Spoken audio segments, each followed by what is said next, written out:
Now, preview time. So let's take a look at what's coming your way.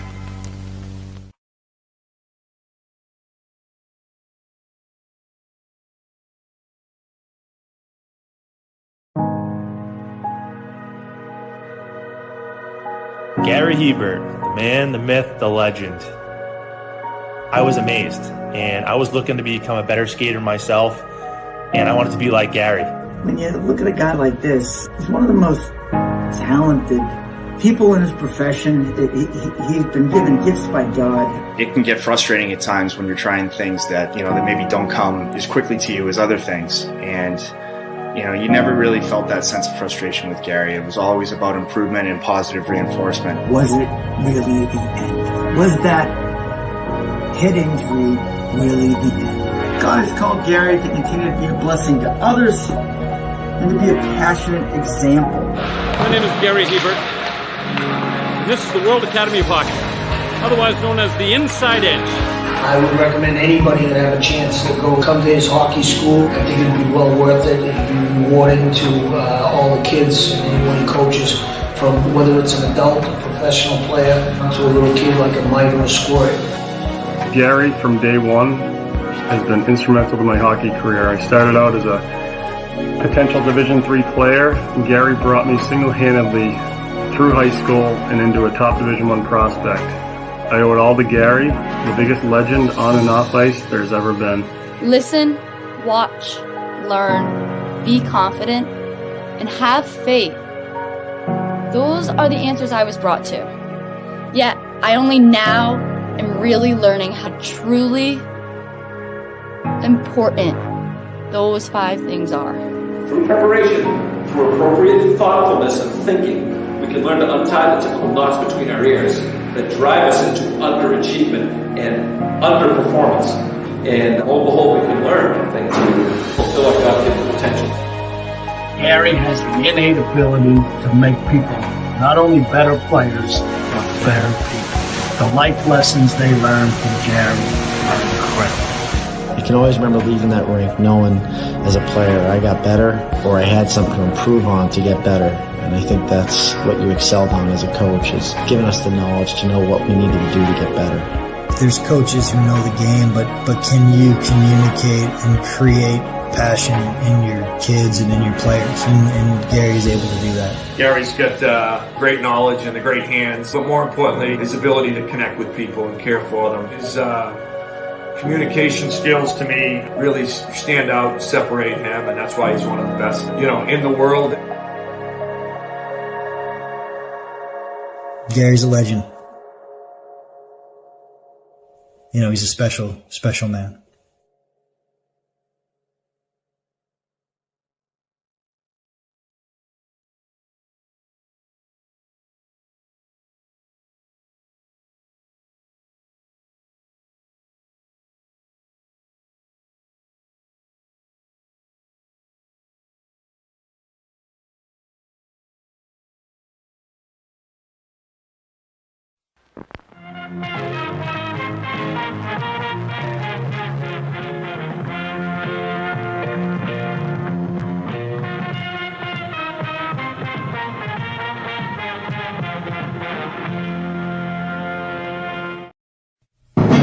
The Jeff Meacham Network's Multiverse of Media.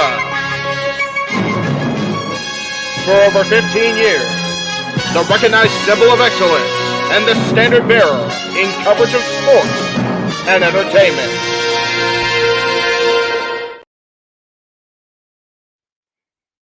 What is going on, everybody? Welcome back. We are live once again, this time with our coverage of Mission Pro Wrestling Summer Lovin'. Pre-show begins on YouTube in about 3.5, 4 minutes. Anybody who would like to watch the pre-show, go to YouTube, type in Mission Pro Wrestling. You'll be directed to their pre-show that's going to be hosted by Emily May and Veda Scott, as we wait for the simple man with the spectacular voice to join me here What a show we had previously, Clash at the Castle. I had just enough time. I watched the post show that WWE presented, their media scrum, grabbed a bite to eat, and here we are looking forward to covering this. You know, if we're being completely honest, this was my brainchild. This was my baby. This was something I wanted to do.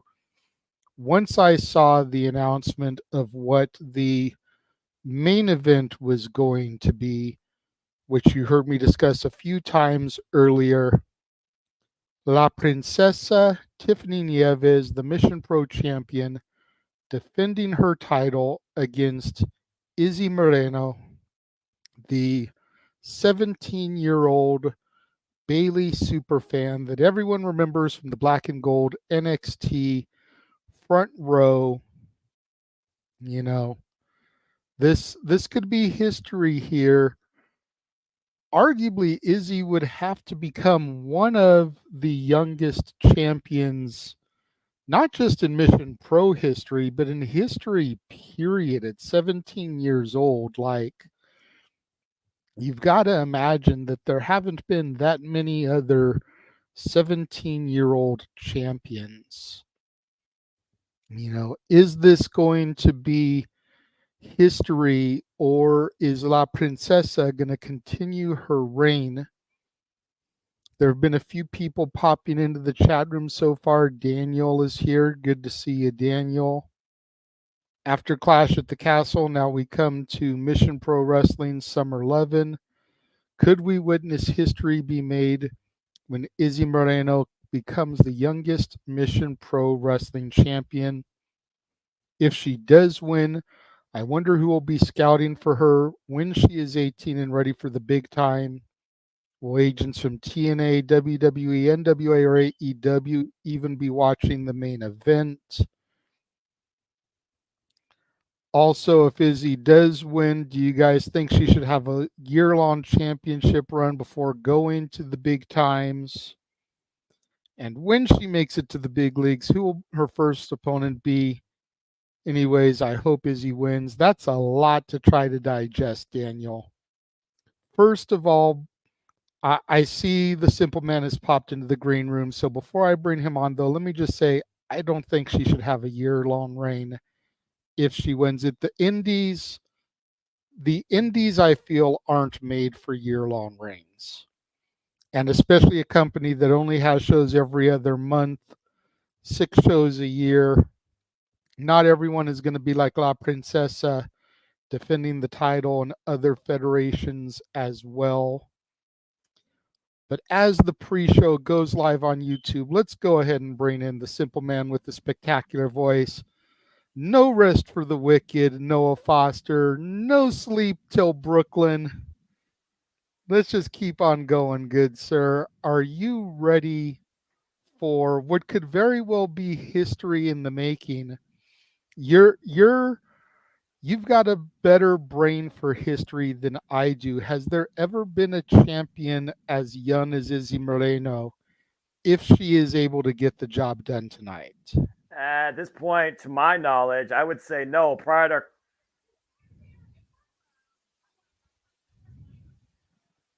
that was random.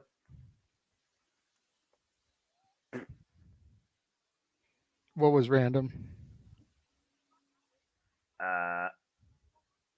Oh, wait. Sorry about that. I was looking at Mission Pro stuff on YouTube, and I hit the wrong button. It looks like we'll have Emily May and Beta Scott. Look at the live feed here at title match here. Y'all, of course, get posted. But to your question, to my knowledge, no. I look at the youngest, brightest, rising stars of the business going for their dream right now and being a champion. Next to Billy Starks being the Ring of Honor Television champion, Izzy Moreno would beat her, considering she's only 17 years old, as she follows her role model's example. We talk about Bailey, the former Davina Rose. When she started wrestling, she started independent circuit in 2008 through 2012, involving promotions such as Pro Wrestling Destination, NWA Championship Wrestling from Hollywood, and Shine Wrestling. Shine Wrestling. So this is a huge monumental moment for Izzy Moreno if she accomplishes this. Why she's been disciplined since she was 10 years old and only wrestling in Mission Pro now for maybe a little bit under a year after finally picking up her first win against Mr. Kate after debuting against Jasmine Allure, now taking on La Princesa Tiffany Nieves. This is something very special that we could be in store for tonight. Yeah, I completely agree. And that's part of why I wanted to do this, was because of how special this could and would be. Plus, you think about the history that Izzy has with your NXT, the black and gold NXT, being there as a young girl, idolizing Bailey, and to see dreams come true, so to speak. You know, it's always kind of cool to see that type of stuff come to fruition. Absolutely. And for those that don't know, Mission Pro, again, is an all-women's professional wrestling promotion based out of Texas, and it is owned and created and led by Mera Mera from the Rosa, who were originally supposed to be there in the main event in the champion's corner, but due to last-minute obligations courtesy of AEW, that no longer will be the case, which means there's even more of a fair playing field, hopefully, here for Izzy Moreno to create a history, because Tiffany Nieves, why she's been a bit unethical as champion, winning by hook and by crook, trying to beat the all-time record held by both Genocide and Holodead respectfully. She's won more often than not by dirty circumstances. In fact, when she first won the title, she won it using Eat Defeat with a championship in play behind the referee's back. Now going into her 308th day as champion, and she's not looking to let go of that title yet.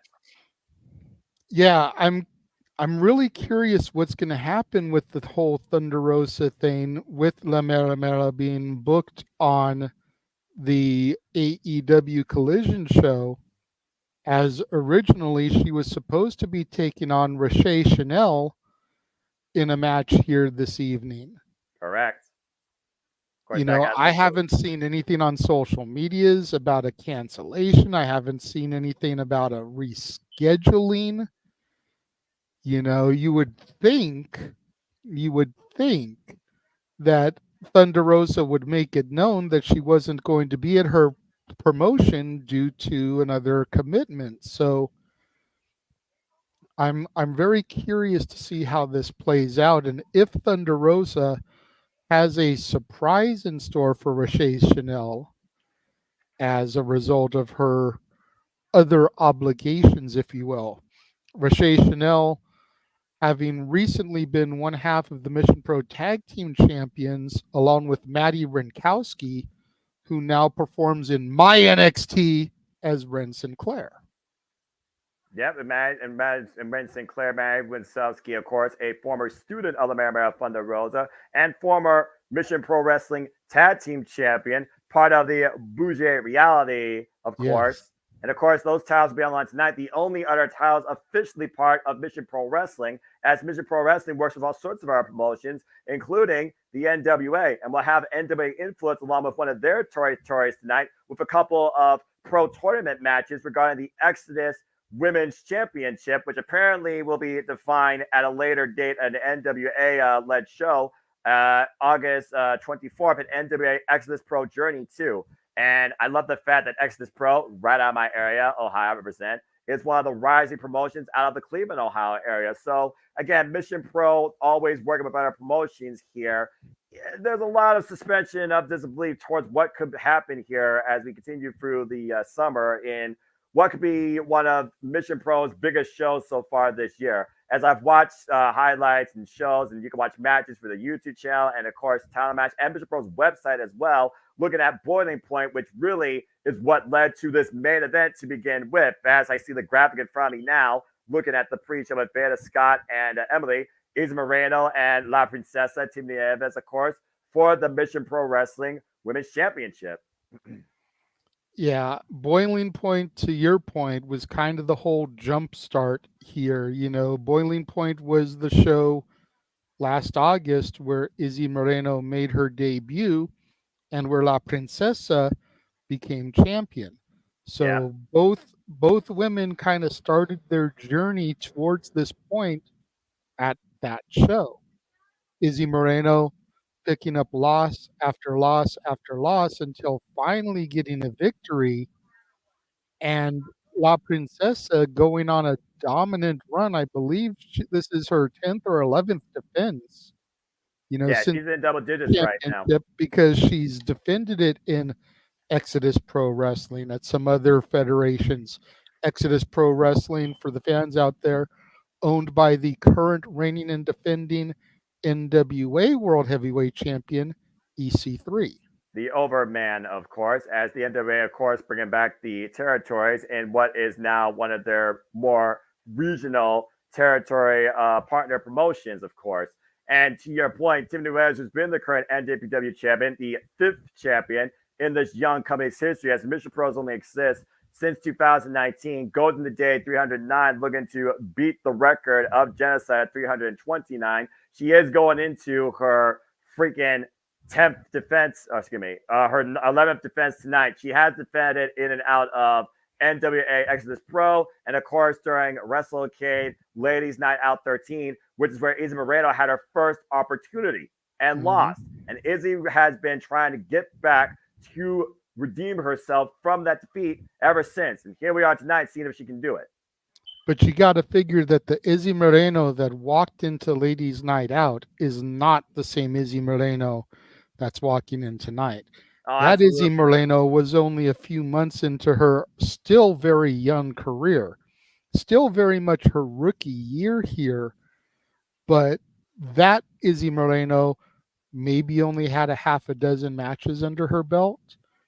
This Izzy Moreno is a little bit more seasoned, having been put to the test, and although coming up short, rising to the occasion of a test put in front of her by one Kylan motherfucking King. Damn right. Again, the King will rise again. I wish Kylan King the best in her recovery. Of course, Kylan King and the Renegade twins and Kayla Sparks, some of the original talents here that may be a fan and a follower of Mission Pro Wrestling. To begin with, I've followed them for a number of years, along with Jasmine Allure, who I believe was the MVP for 2023. And of course, Jasmine Allure was Izzy Moreno's debut for Mission Pro, and she's been part of the promotion since, with victories now over the likes of Miss Kate via submission with a cross arm breaker, and winning the Mission Pro Cup title in a San Antonio Stampede match against JP Harlow, set up by Thunder Rosa herself, as I see Izzy right now on my screen, getting words of encouragement and sharing friendship bracelets. And I gotta imagine the friends of Izzy Moreno will be out at an all-time high tonight, seeing if Izzy achieves history tonight. Of course. And you mentioned some of the people to come through the doors here. As my document loads that I had, stuff done up here for, you've got Absolute Ricky Starks has performed for Mission Pro. Simon Miller from What Culture. Dave LaGreca from Busted Open has been involved here. Shaul Guerrero. Denise Salcedo has been on commentary for them before. Kenzie Page, Ruthie J. You mentioned the Renegade twins. Big Swole, the Rosa Negra, Vert Vixen, Lady Frost, Billy Starks, someone you mentioned earlier, Masha Slamovich, Miranda Manada, Kelsey Legit Heather, Layla Hirsch, Sky Blue, Red Velvet, Jody Threat, Willow Nightingale has come through these doors. ECW Original Jazz, and the woman who was in the main event of the inaugural show, your current reigning and defending NXT Women's Champion, Roxanne Perez. Correct. Whew. Again, Mission Pro, I think about TNA Wrestling being the mecca of the professional wrestling business, where you come in, go out, come back home, or make your mainstay there. I argue Mission Pro is the gateway for most, if not one of the strongest pillars and beacons of women's independent professional wrestling. Yeah, it's hard to argue that. And granted, I haven't watched their entire filmography. I just subscribed to Title Match, whatever it was, a couple of weeks ago, and watched everything from Boiling Point until tonight to kind of gain some knowledge of the women we're going to be seeing competing and the storylines and angles. But I may go back to that Genesis pay-per-view from 2019 and rewatch everything in order, because it's hard to argue that Mission Pro might be the ultimate developmental territory for women's pro wrestling. Yeah, And with exactly. somebody like Thunder Rosa as the head, it's damn good scout in my opinion. And again, you can literally watch all the shows in their full version, the previous shows in Mission Pro, courtesy of TileMatchNetwork.com. You can subscribe to Mission Pro Wrestling's YouTube channel to get a glimpse of exclusive content. You can watch matches. You can see what goes into the mission with the likes of Emily you all might know her being the correspondent for NJPW Strong, the NJPW of America brand. You'll find in and out commentary with the actual wrestlers, not only Thunder Rosa, but Miranda Elise, and of course the freelancing female commentator expertise, one Veda Scott, who of course is right here tonight in front of me on the screen. So if you do have a chance, go check out Mission Pro Wrestling, especially on YouTube, and get a glimpse into really where women's wrestling might first be developing. As of course, partner promotion here tonight that literally trained Izzy Moreno. They'll be in action tonight as their hybrid women's championship will be on the line between Shea Kamanako and Calientia. And of course, they talked about that briefly. And of course, again, we're starting this all women's championship tournament for the Exodus Pro Women's Championship.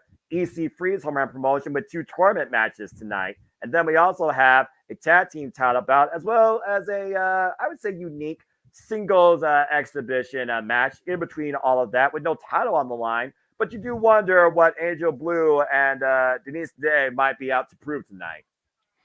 Yeah, absolutely. Both women who have very much impressed me in the little bit that I've seen of them.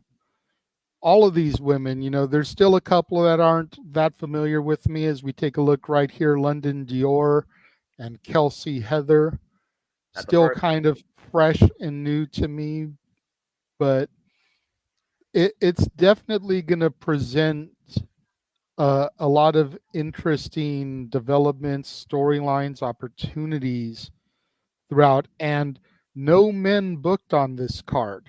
No. We touched about how this is a predominantly women's federation, but there's almost always some kind of male involvement, traditionally JP Harlow and his stable, but none of those people are at least announced for the show. Doesn't mean that they won't make a surprise appearance, especially if Mera Mera is off at Collision. Yeah, I wouldn't be too shocked to see JP Harlow get thrown in as a replacement for her against Rochelle Chanel.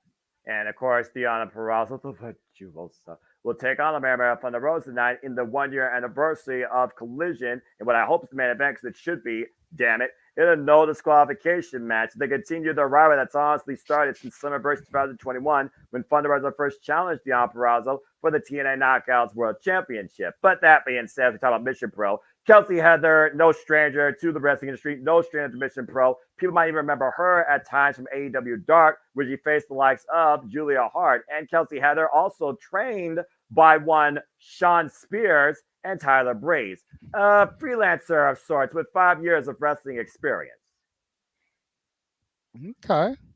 And again, that's one of the Exodus Pro tournament matches. We'll see who advances here to become the Exodus Pro Women's Champion. Yep. And of course, the only accolade Kelsey Heather's career is a previous tag team championship, courtesy of her promotion, WOW, as part of a team called Team Spirit.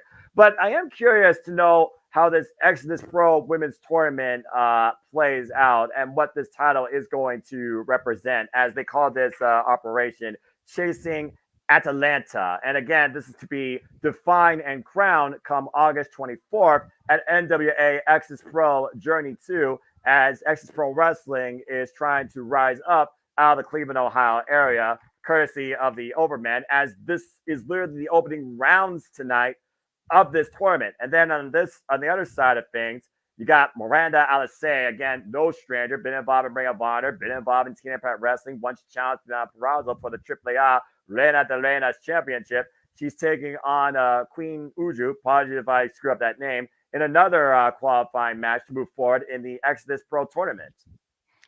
Queen Uju is another one who's thoroughly impressed me. I'd love to see her and Aminata go toe-to-toe. Oh, the battle of the extensive kickers, just saying. And also, of course, as I said, in a bit of a unique exhibition, we have Angel Blue versus Denise Day. Denise Day, also known as the Dreamcatcher, freelancer out of the Laredo, Texas area. All the wrestlers, all the promotions out in Texas. Denise Day also has a victory over Miranda Alice back at Mission Pro Mania, which was the last Mission Pro Wrestling show, of course, during April. As they do these shows kind of on a quarterly basis, Mission Pro eccentric, but Mission Pro, again, like you said, spreads their wings all throughout the industry, including WrestleCade. So I'm looking forward to seeing what Denise Day does against Angel Blue. And I believe this will be a first time ever one-on-one encounter, as Denise Day is in the genesis of her career, while Angel Blue is much more experienced. Yeah, they definitely seem to do these shows about every other month, so maybe 6 times a year. Yeah, give or take. February, April, June, August, October is their anniversary show, and then December. Right. But again, it's going to be a very, very unique experience for those that have never not watched Mission Pro Wrestling, as we try to bring you in. And of course, we talked about some of the other participants we'll see tonight. Again, we talked about the co-promotions that Mission Pro works with. Tonight, they're working with literally Hybrid Hybrid School of Wrestling, a training ground, a sports school in San Antonio, Texas, that trained one Izzy Moreno, as the women's championship will be on the line between Shea Carmichael and Calientina. Calientina, of course, previously known as the Spiciest Chica. I'm sure Walter will be all over that. Odele. She's a freelancer, still in the young of her experience, with about 9 matches under her belt. Yeah, Calientita is another one who's really impressed me. You know, we kind of joke sometimes when we do these shows, and especially when the women come around, you know, simple-minded, weak-minded individuals. But I have to say, not only are the women here in Mission Pro talented, but a lot of them are gorgeous as all get out too. So even if you only watch women's wrestling because you like looking at the women that are performing, Mission Pro's got a hell of a roster of gorgeous women for you to pay attention to. If you're like Noah and you can get past the weak-mindedness and actually enjoy the performances, they're all great in-ring performers as well. But if you're a simpleton who just likes a pretty face and a good body, well, got that going for you too. It's really not that expensive.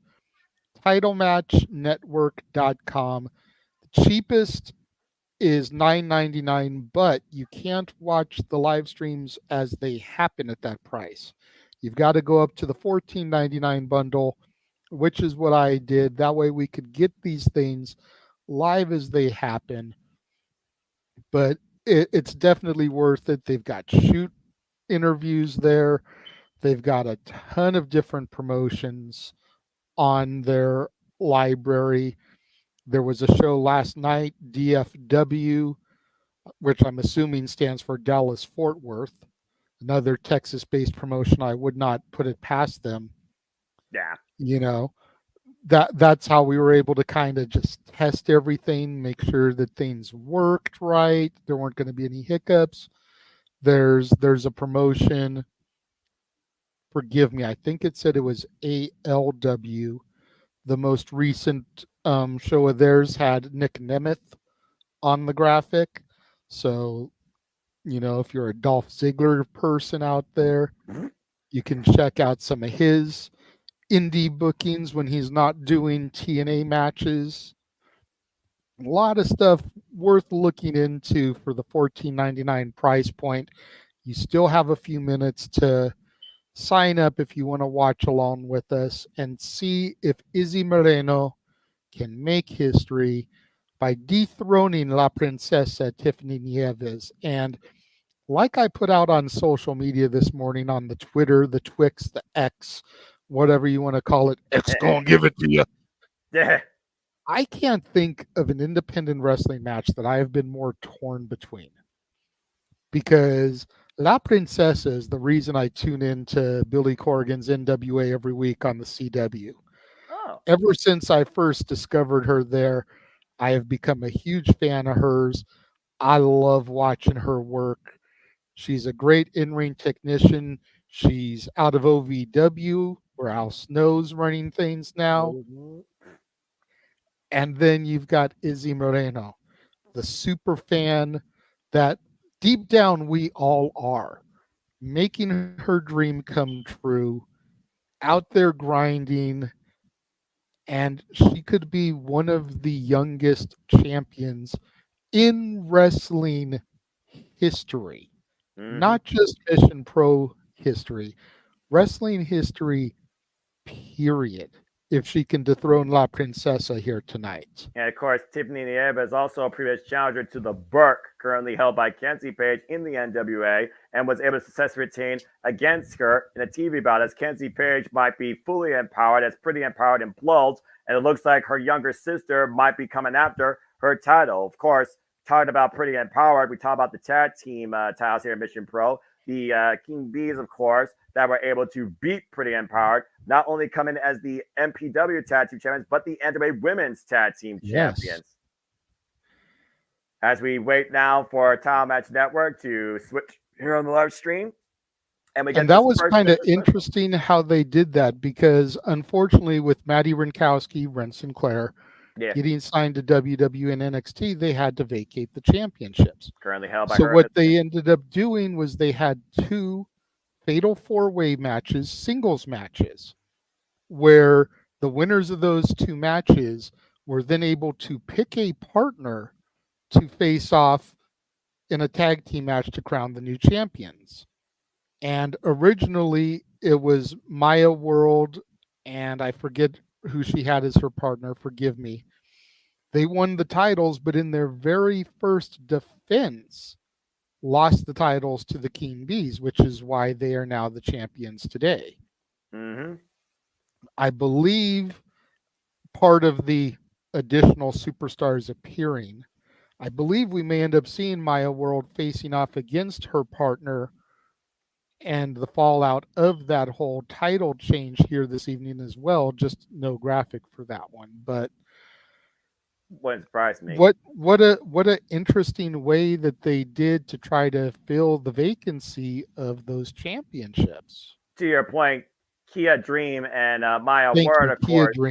Dream World. I got you, because again, after Bougie Reality, of course, lost the tag team championships basically to what was called Friday Frenzy Dream at the time, Mia Friday and MJ Santana. But then the titles, of course, they were vacant through the duration, the later half of last year into the early part of this year. It was Kia Dream and Maya World that basically were crowned with them. But now we have the King Bees as champion, Charity King and Danny B. And we'll see Charity King and Danny B with their first defense since holding those titles tonight for the Mission Pro Tag Team Championships, while they've already had 2 successful defenses under the belt as the NWA Women's Tag Team Champions. And of course, the Daniel over here fantasy booking like crazy all the people he'd like to see Izzy feuding with. Jesus. Well, gotta start somewhere. And tonight, the mission starts with Mission Pro Wrestling, as we'll see if Izzy Moreno achieves the dream, literally led by first her role model. This is going to be fun. Welcome, everybody, to the first ever Mission Pro Wrestling Live Watch Event Special, as we have Emily May to bring us in. Let's freaking do this! Yes. And support Independent Wrestling, folks. Shout out to my indie darling friend of ATW, SC. Always lovely seeing Emily May. Mission Pro, of course, coming to us from the Salvation Army here in San Antonio, Texas, as they have been for quite a while. Not since their inception, but probably for the better part of the last year plus. It's been more of a home territory as of late for their shows. As Emily May is talking about, of course, we're starting off the Exodus Pro Women's Tournament.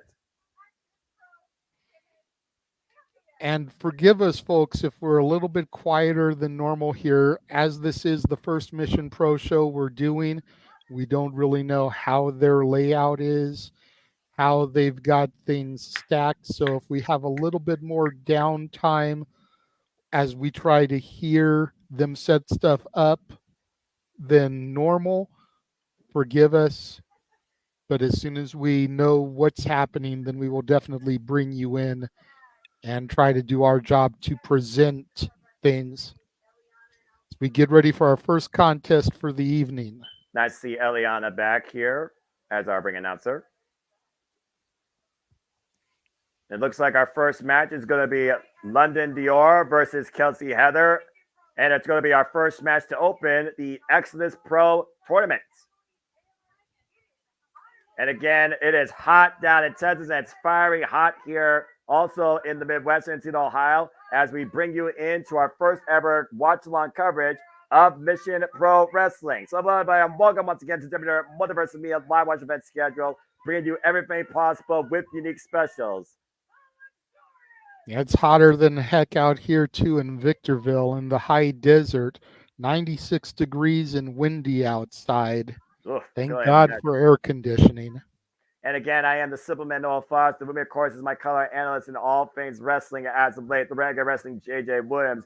As we bring you this one of a kind special, which could develop into something more depending on fan engagement and encouragement. Because if y'all want it, we will do it.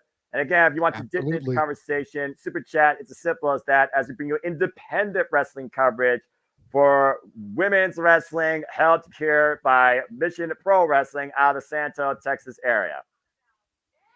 Got to give the people what they want. So if you guys want it, sound off. Let us know in the comments, whether it's the live chat now or after the fact. If you guys go back and watch this on demand, let us know in the comments that you've enjoyed our coverage of Mission Pro Wrestling. And we'll start adding it to our rotation every other month when they do these. As Kelsey Heather makes her way to the ring apron, doing the splits on the apron. First off, you're not Melina, but she is flexible because she does have a background in gymnastics. She's a former cheerleader. Freelancer in the business with 5 years of experience, comes in with more experience than London Dior, trained by Sean Spears and Tyler Breeze. No stranger to anybody that's been following Kelsey Heather's independent ventures throughout the wrestling industry. Been involved, of course, in WOW, Shine, CCW out of the Florida area, and of course, AEW Dark at one time. Okay. AEW Dark, which has since gone dark. Sadly. But I digress. Again, the past life that I missed, but it's a whole different conversation. And again, for those that don't know, honestly, go ahead. I was going to say, honestly, probably for the best ever since they launched Collision. Give those people TV time as opposed to just internet time.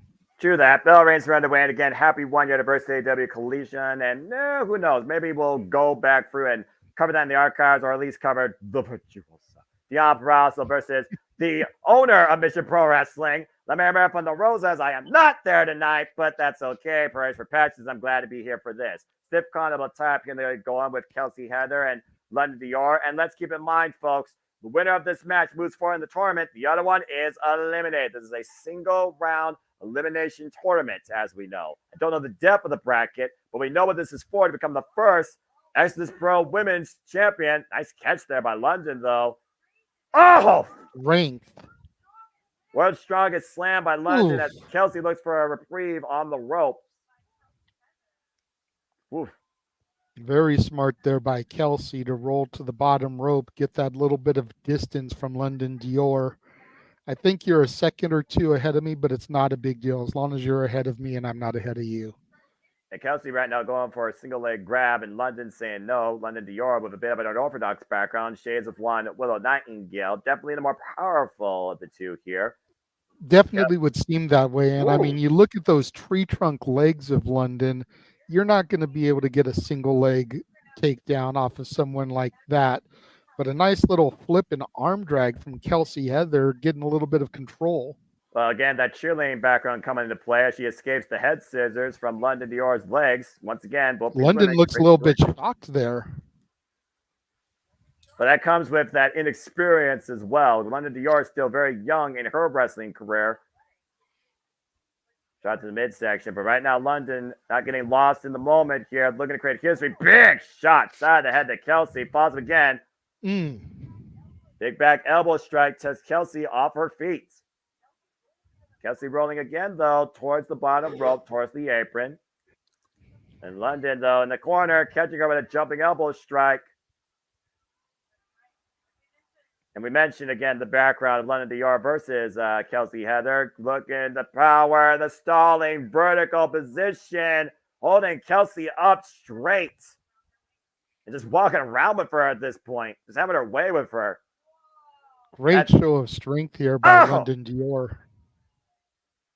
And the drop down in the cover, hook the leg. It's a 2 count. London Dior's proven something here tonight where, again, she may not necessarily win the championship, but you might want to consider her for a championship. Charging in, catching her with a big uppercut. Yeah, that's a very fair point. Hopefully EC3 is watching this, and whether she wins or loses, hopefully she'll remain in the title picture for this Exodus Pro Championship. And Kelsey smelling blood in the water, taking advantage of London Dior, driving her leg across the steel ring post. It's the best thing to do. Again, I pointed out the tree trunk type of legs that London Dior has. You want to attack them and weaken them. That way you can be able to get those single leg takedowns. Ooh, just wrenching that leg and thigh around the bottom ring rope. And applying pressure to it with the stomp, hyperextending those muscles in the leg and knee. We saw what happened earlier on WWE with Damian Priest when an awkward spot almost cost him the WWE World Heavyweight Championship. Now Kelsey with a single leg here. What you're looking for. Leg DDT. Just hyperextending, planting that leg into the mat. Now goes for the cover. Deep hook on both legs, and London gets the sharp at 2. London Dior again preserving herself for now, but definitely on the back burner. And Kelsey right now just teeing off against London in the corner. London trying to create separation with her big shot. Blocks it though. And drives the arm in the top turnbuckle and kicks the hand off the second rope. Kelsey showing her nasty side here. And And what? Dragon screw leg whip. Damn, that move has to suck. And Kelsey with the cover. Hook the far leg. And a 2 count. Now goes for the quick cover again. Trying to wear down London. Gets a 2 again. And Kelsey and again, another one of the things that I love about Mission Pro, we talked about how it's kind of a predominantly female federation. Female ring announcer, female commentators most of the time, female referee here. Yeah, gotta love it, giving those opportunities to women in the sport. Well, I mean, that's what Thunder Rosa has been doing since 2019 when this promotion was born. And right now, London Dior in a world of trouble, trapped in a submission as she finds a way to the ropes as Kelsey continues to wrench hard back on that ankle. Using the referee's 4.5, 2-5 count to the fullest of her advantage. And Kelsey Heather knows right now that she is firmly in control, but can't take her eyes off the prize in moving forward in this tournament to become the first women's champion of Exodus Pro. And right now, just skiing off against London, trying to create separation. London rolls out of the way, though. Kelsey caught in the corner. London's hobbling on one leg, still trying to fight, though. And Dior right now, big forearm strikes to Kelsey. And she mount a comeback here. Big clothesline takes Kelsey off her feet in London right now. She's fighting back. She's feeling something, trying to fight her way back in this. Now hooking up Kelsey. Oy! But Kelsey lands on her feet. That back suplex denied. Nice London. Up and over there by Kelsey Heather. Kelsey Heather again, because she outsmarted London, sending her to the outside in between the ropes. Kelsey Heather charges in. London Dior with the shoulder block, though. And London might be looking for something bigger over the top.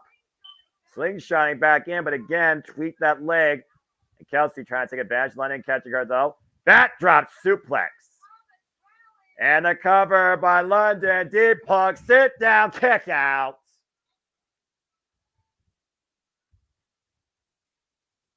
Oof. Kelsey rolling away for now, trying to slow down London Dior's momentum here.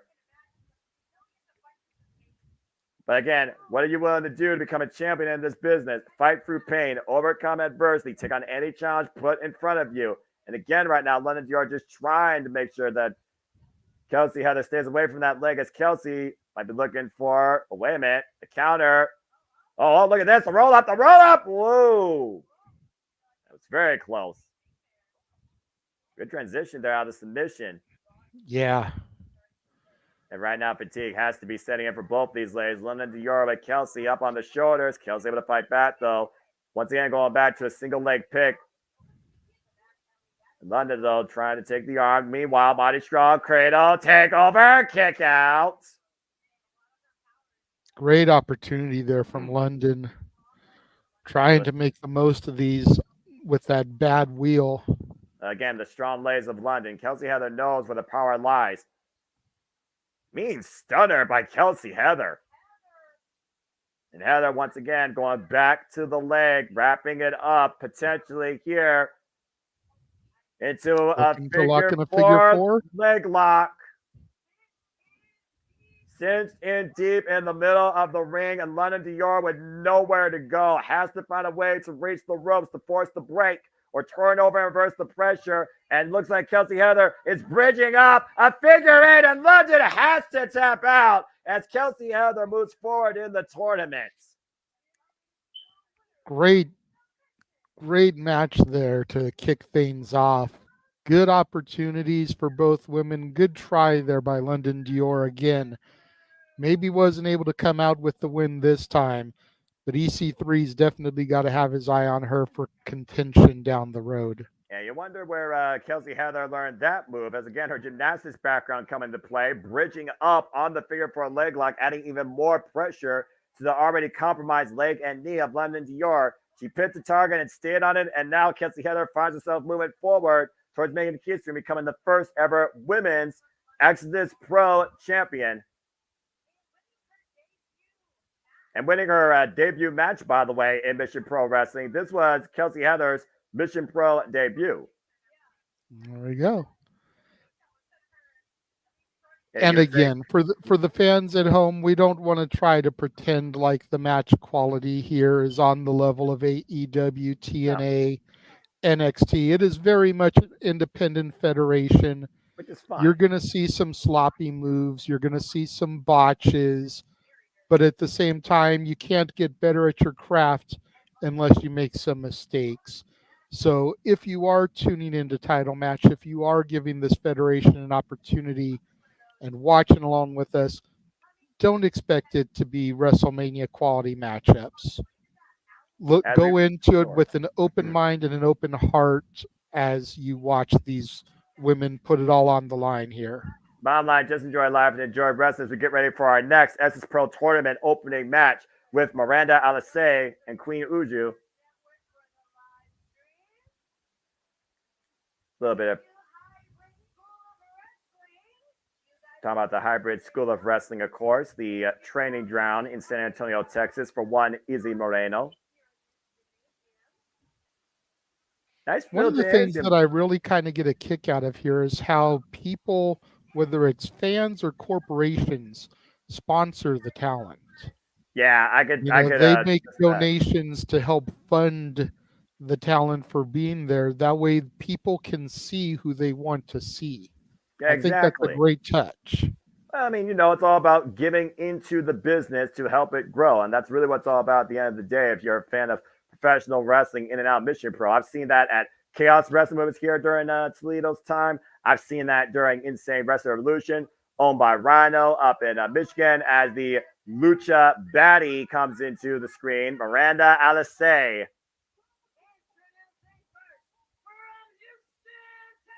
You're going to expect a lot of Texas represented here tonight. Oh, yeah, definitely. And keep your eyes on that little girl that you saw right there near the curtain. She is there for almost every show. I forget her name. They actually brought her onto camera and interviewed her on a pre-show for one show. That's awesome. She is a huge Izzy supporter, much like Izzy was a huge Bailey fan. So it's kind of fun to watch it come full circle. And Miranda Alice, keep your eyes on her. Miranda Alice, of course, trained by Booker T. 9 years of wrestling. 9 years of wrestling experience. Again, we've seen this woman compete in and out of AEW, Impact Wrestling, TNA Wrestling, of course, Ring of Honor. And of course, she had one of the most noteworthy matches during Ring of Honor's Renaissance Women's Division back in 2021 against the current NXT Women's Champion, Roxy. Here comes the other participant in this match, Queen Uju, no stranger to Mission Pro Wrestling. Yeah, regular. And again, I'm a big fan of this young lady. I've become a big fan of hers watching these shows that I did research for. I see some big things for her in the future, whether it's NWA TV coverage, TNA, wherever. I can see big things for Queen Uju. She just seems to have that star caliber to her. Queen Uju, by the way, has had mixed fortunes, though, since being part of Mission Pro, but she has won her last 3 matches against Angel Blue, Shea Carmichael, and Nova Phoenix. We'll see again who moves forward here in the opening round of the Exodus Pro Women's Tournament. And right now, Miranda Alice does outweigh Queen Uju by a couple years of wrestling experience. Of course, it's also a first-time ever one-on-one encounter. Both women, of course, defined out of reality of wrestling, led by Booker T. Suck it, duck it, quack, quack, dog. That guy, sometimes, I swear. Again, nearly a decade of experience. You've earned where you're at, even if you're in Mission Pro competing for a brand new promotions title. And that goes to the value of you as a competitor, let alone as anybody's opponent. Nice escape there by Miranda Alice.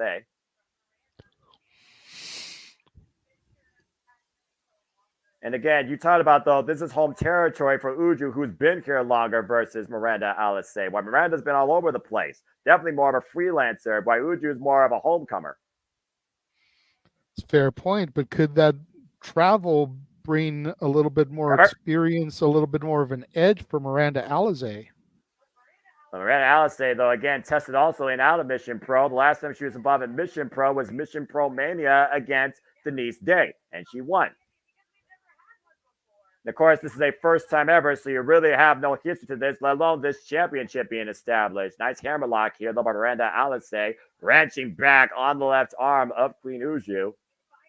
And I think she was biting at the time to actually behind the rest back.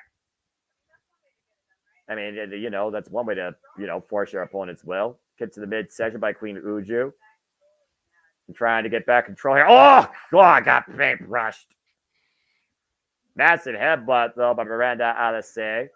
Lucha Batty demonstrating that Latino attitude. Another big chop off of Queen Uju against the ropes. And the Irish whip by Miranda sends her to the other side, catching her with a single leg boot, bending her over. Now Miranda looking to follow up again, takes her down with the shoulder block. Dropped down by Uju. Miranda Alice picking up speed. Good agility show with the leapfrog. A deep arm drag. Follow up again. And Uju in control, building momentum. Alice, though, was able to scout that third one, though. But Uju was able to counter-strike with a drop kick. Sending Alize back into the corner there. Oh, boy. Queen Uju looking to back it up big. Crushes Miranda in the corner with the side of her body. Almost a jumping hip attack. And sliding her boot across the face of Alice. Now bringing it back towards center. Into the cover. Gets a 2 count. Miranda Alice looking for a reprieve as she goes to the outside of the ring. That's smart. That's that veteran wherewithal. That's that veteran experience. There may be no timeouts, but there's a way you can slow down your opponent's momentum. Just a way of doing it. Again, I just want to reiterate. There are no timeouts in professional wrestling. Damn it. Hey, but you know what? It's always makes for a good heel maneuver. To your point, I'll say right now, having Queen Uju on the chase. Referee's 10 count still going. I'll say back in the ring as I'll say pick up speed. Catches Queen Uju with a drop kick running in as the Queen was trying to get back in the ring. I'll say applauding her own work. Saves of Tommaso Ciampa with the pat on the shoulder. Now trying to take advantage on the outside here. Oh! Slamming Queen Uju onto this gymnasium court and those thin pads.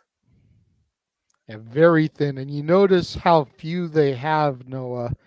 Very much an exposed basketball court there as opposed to any real matting on the floor. Uju rolling back in towards center as Alice will continue the punishment. Now let's say hook up both legs, gets a 1 count. Queen Uju is showing some great resilience here. Oof, mean headbutt though by Alice. Follow up. As Queen Uju right now is trying to shake off the cobwebs. And to those that are watching, thank you again for tuning in to this very special edition of Live Watch on Multiverse of Media, where we cover Mission Pro Wrestling, main events to the come. Izzy Moreno challenging for the NPW Championship against Tiffany Nieves. And again, if you are enjoying this, please subscribe, comment, tell a friend, figure for watching on all active outlets. We truly do this for you and appreciate you, as we only encourage you to just your life and enjoy wrestling too.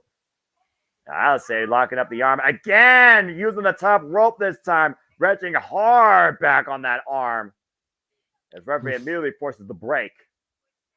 And again, oh! What the hell? She's trying to bite her fingers off? I didn't know I'll say like finger food. Yo, Daniel. Waka waka. Oh, man. Mean body shots here in the corner.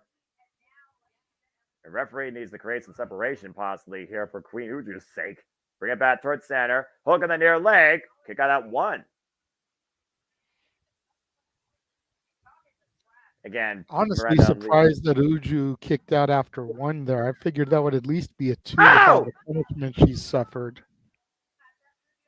Uju had Miranda Alice scouted though as she catches her with, I think, a stunner more than a cutter, and Alice is down and out for now, but can Uju capitalize? Damage done to that arm already, and the fingers for that matter. Right? And right now, again, the Exodus Pro Women's Championship on the line, as this is a match in the Exodus Pro Tournament. Alice struggling to get back to her feet, using the ropes for assistance. Bringing Queen Uju back up to her feet. Queen Uju with the height advantage. Ugh. Uju right now giving it back to Alice, and Alice returning in kind. Both of these women right now just teeing off against one each other, trying to get into their gear. Oh, and Alice shuts off Queen Uju at the pass. Both these women want to become the first ever Exodus Pro Women's Champion. Well, there only can be one first. So again, history at stake here to move on in this tournament. It's one and done if you lose. And the waist slap, Alice what she's looking for here. Transition to front face like, oh! Swinging, net breaker, into the cover, up the near leg, 2 count.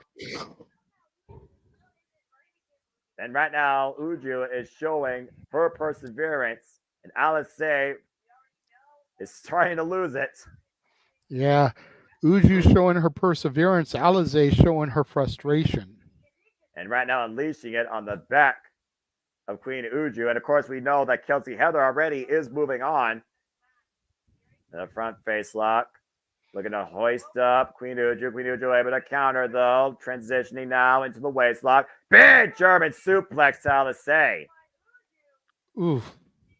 And Uju right now trying to bring Alice closer towards center. Into the cover. Hut the leg. And Alice gets the shoulder up at 2. Yeah, probably took too long trying to get a cover there. Not that she would have gotten the 3 count anyway with Alize being so close to the rope, but I'm sure that didn't do her any favors. Well, again, goes back to that level of inexperience, but great wherewithal for Uju to bring her back towards center. But instead of continuing the punishment, went for the cover that allowed Alice to really recover. Pressure's on both of these ladies here. The heat's on. It's Summer Lovin. No Lovin being shown here clearly with these two. Queen Uju, though, is not deterred. Now hooking up Alice, possible Alabama slammer. Alice sits on the back door. There's a roll up, the cover. 2 count for Alice. Great counter there by Miranda Alize. Oh! And finally, Alice nails the cutter on Queen Uju, saying that is it. Setting up for something big here. In the corner, might be looking for a finishing maneuver. Shining Wizard connects. Here's the cover. Alice advances. Woof. That well-traveled experience really paid dividends for Miranda Alize. probably for the best anyways when you figure that Uju is more of a regular here than Alizé is. You wouldn't want to lose Uju for too long to do this tournament. I do think to an extent there is some rotating cast in Mission Pro as they, of course, are competing other promotions. But to your point, great showing here by Queen Uju as Miranda Alizé punches her ticket into the next round alongside Kelsey Heather as this Exodus Pro Women's Tournament continues all the way through the summer. And Miranda Alizé no respect. Facetiously or not blowing a kiss to the crowd before pie-facing Uju one more time as she leaves the ring area. I mean, what do you expect from somebody calling themselves the Lucha Baddie? I'm just saying. No, I know, but you almost kind of wonder if there's going to be an aura of respect in these type of tournament matches, you know. And Queen Uju right now needs to figure out what's next for her as she continues her journey through Mission Pro Wrestling. All right, let's go back to our ring announcer here for our next contest. Of course, everybody loves to mess with the ring announcer during independent shows. I know this for a fact. Yeah, for whatever reason, there's some kind of gimmick where the crowd roars at her and she just kind of loses it. I'm not sure where it started because they were doing it when I first started watching the show. Well, you were talking about former champions earlier. Speaking of which, here comes Maya Wood. But why is she out here? Well, like I said, there was her and the other girl were both listed on the sheet as more or appearances by, matches by, whatever. But there just wasn't a graphic or anything. I'm sure this is going to be the fallout of their title loss to the Keen Bees. Well, it looks like no one's here to, listen to what Maya World has to say. I'm curious to hear what she has to say. I'm wondering why she turned on her partner last month or 2 months ago. To your point, it looks like she's sending a message to her former tag partner, Kaya Dream. Yep. Maya World turning heel after they lost the titles. Previously had been quite the babyface here in this company.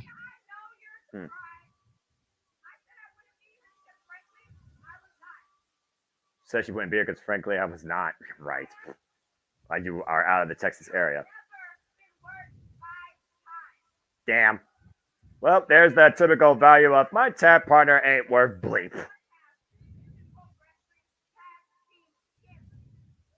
Yeah, you were one half former Mission Pro, rest of Texas champion. Yep, they called themselves Dream World. Says Kaya Dream is the reason that she's not standing as the champion. The what chance? Typical what? What? Well, we are in Texas, home of Stone Cold. What? What? I wish those chants would die, if we're being honest. Unfortunately, what started is going to probably exist for the rest of time. Hey, Title Match Network liked my tweet about us doing the coverage for this. That's awesome. Well, appreciate your Title Match Network. And again, support independent wrestling, folks. Again, we talked about before, if you're not here in this business to be number one, why are you in the business at all? And clearly Maya World has ambitions for only herself. Shout out to Kylie King, by the way, former participant, of course, of Mission Pro Wrestling, former challenger for the Mission Pro Women's Championship. I wish you all the best for continued recovery. 19 weeks going in, according to the last thing that showed up on my feed. As the King will rise again. 4-0 as a competitor, huh? Yep. Lose to the It Girl, Maya World, get their 15 minutes of fame. It's one of those things, though, when you call your own shot. It's one of those things, though, Jada. We've seen it time and time before. You call your own shot, you might regret it. Yeah. Oh, well, Looks like she has an opponent instead. It's not her tag team partner. It's Natalie Skies.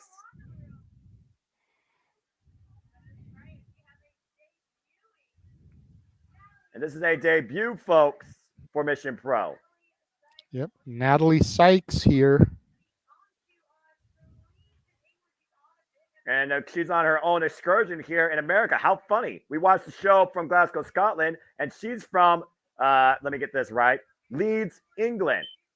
And for those that don't know, that's in West Yorkshire. She's a young freelancer known as the 21st Century Liability with 6 years of wrestling experience. Been going all across the U.S. and now finds herself in Texas. Was previously involved in New Texas Pro, going one-on-one against Rachel Rose and won. There you go. This should be interesting. She's been in the ring, of course, for those that watch British wrestling like me, the likes of Lana Austin and Riho, for those that watch, of course, AEW. Yeah, I know who Rio is. Also been involved with the likes of Alley Cat. You might know her from GCW. Formerly involved for the WXW Women's World Title, held, of course, inaugurated by Killer Kelly. Took on Ava Edwards for that championship. So she's got some interesting level of experience with certain opponents with her. Okay, cool. Be curious to see what she brings to the table here. I know what Maya World can do, and Natalie Sykes needs to be on the lookout for Maya World, especially now that she's had this change in attitude. What will Maya World do to keep her undefeated streak alive? That's one of those things. You can argue semantics that she's taken an L because she's no longer tag champion, but it was her partner who ate the pinfall, allowing her to keep that claim. But I mean, you know, it'd be a wild turn of events for this newcomer to come to Mission Pro, to your point, and hand Maya World her first singles loss. Maya trying to insult her opponent and paying for it in the early going here. So far, only that tag team loss, currently 4-0. Nice transition into that cover, throwing Maya World all out of sorts. Natalie Sykes on fire here in the early going. I like what I'm seeing here. Yeah, definitely. And right now, fall up in the corner with the Irish whip to Maya World reversal. Natalie Sykes, though, stopping herself, catching Maya with the back elbow strike. And sends Maya face first in the top ring post. And Natalie Sykes looking to hook her out. Fisherman suplex with a bridge, the cover. 2-2. Maya World able to kick out. And Maya World, by the way, who's been previously known to only be a tag team competitor, while Natalie Sykes has only been a singles competitor. I want to get a shout, of course, to my fellow ATW member, Queen of ATW, Megan Chiba, aka Mera Jade, who continues to prove that Jade is worth more than gold. Wishing her all the best, her continued ventures in and out of Spine Buster TV. Oh!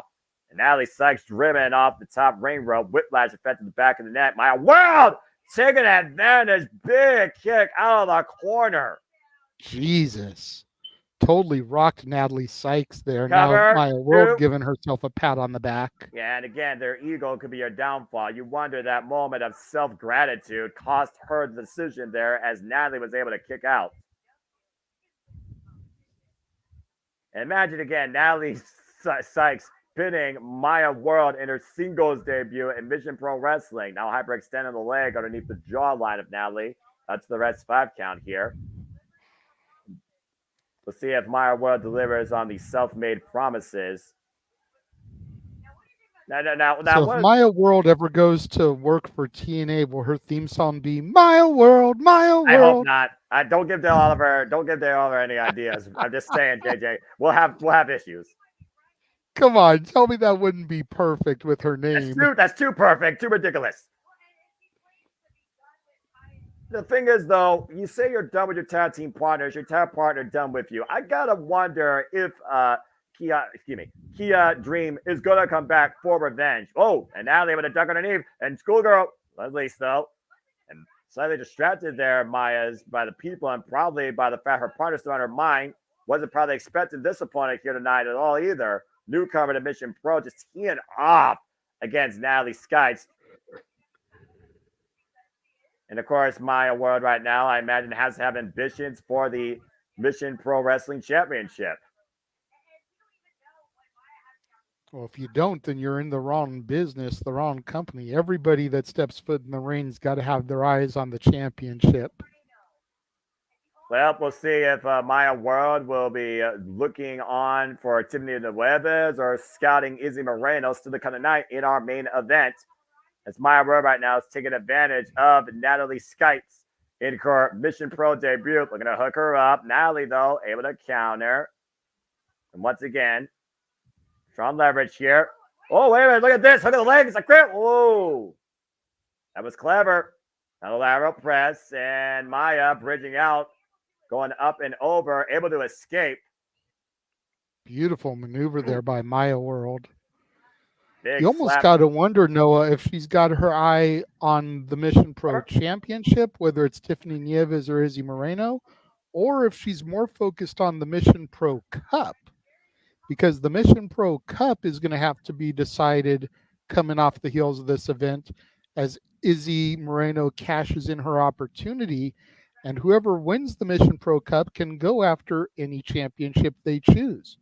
Would it be easier for Maya World to get the cup and then hold on to it kind of like a money in the bank and cash in at the opportune moment?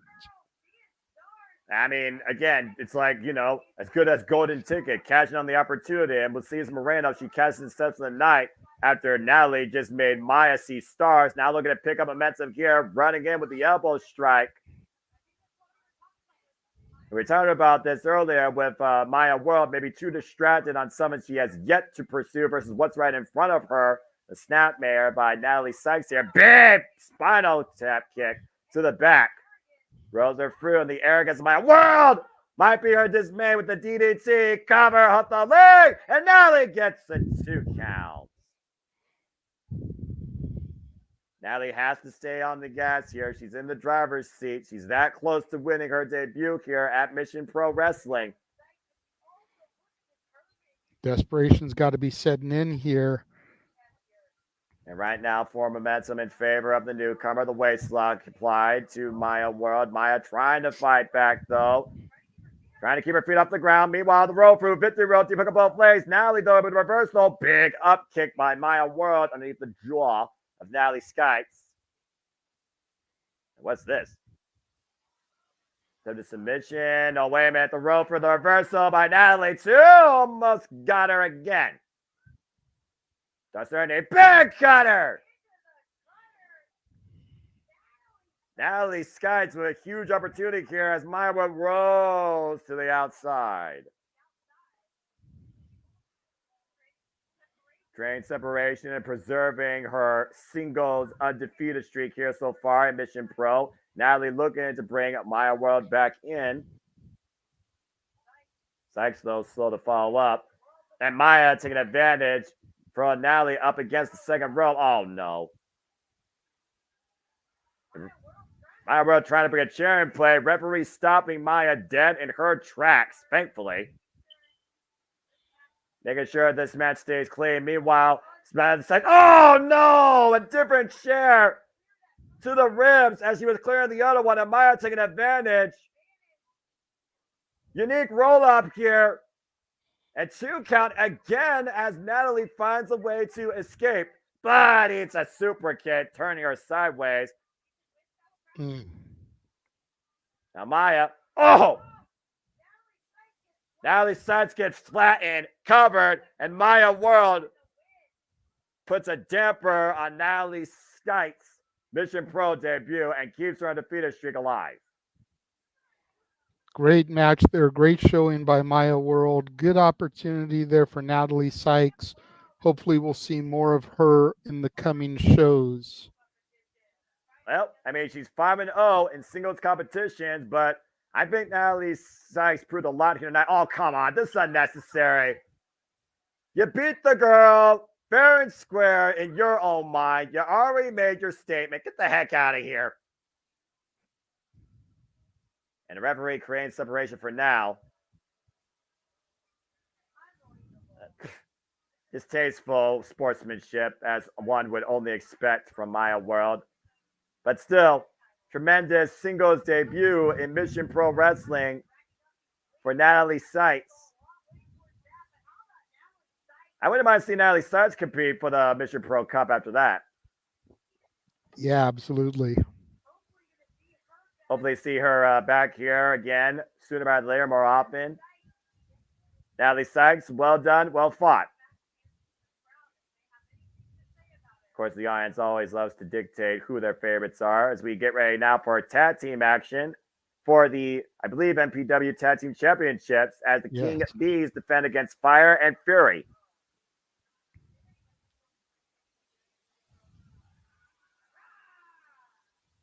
And again, the audience starting their own traditions. All right.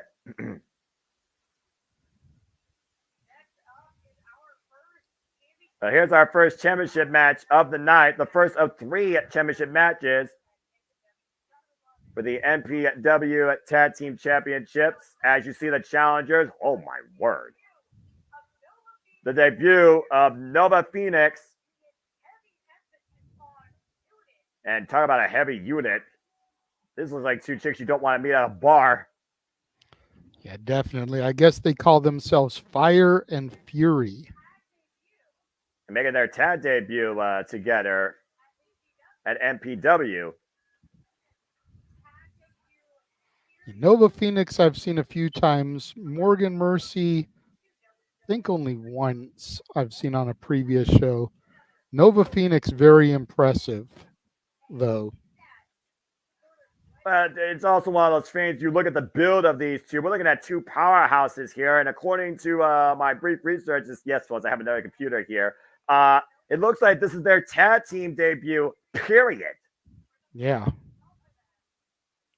And you wonder again, does that go in favor of the champions where experience might overcome power as the Charity King and the current champions alongside Danny B, known as the King Bees, our current Mission Pro Tag Team Champions, make their way to the ring. And might I add, our current NWA Women's Tag Team Champions after beating Pretty Empowered, Kylie Page, and Ella Envy, of course, and they've been the NWA Women's Tag Champs now for 155 days with 2 successful defenses. I mean, the King Bees just exploded on the scene in the NWA and then came into Mission Pro and defeated the former champions like there was no tomorrow, for being honest here. I mean, the former champions, Maya Ware and Kaya Dream, didn't even get out of the gates. Yeah. Again, you see the size advantage here. You don't need to look at a teletape to see who clearly has the size and power advantage here. So it's going to come down to cohesion versus basically opposition.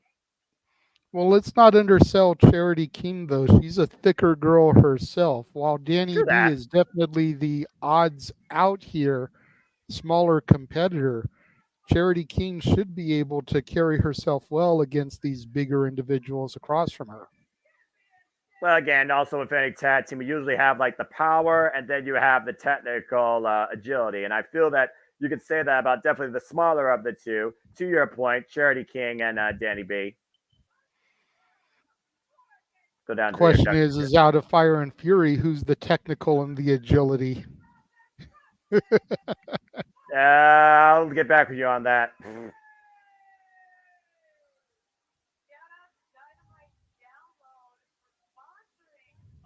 Apparently, Dynamite Download was the sponsor for Fire and Fury, our challengers tonight for the Tag Team Championships. Those that don't know, Nova Phoenix, 10 years wrestling experience, definition of a powerhouse, also out of the Texas area, current UWL Women's Champion, former CBW Women's Champion. Her partner, Morgan Mercy, with 3 years of experience, trained out of MPX Training Academy, led by, you might know her as Athena, the Ring of Honor Women's World Champion. The Fallen Goddess. Exactly. Not a bad teacher to have. Well, considering the dominance that arguably the most dominant champion the women's wrestling business right now has been on, that's a hell of a teacher to have at MPX Training Center. But again, to your point, to offset the power, you might have to look at the agility of one Danny B.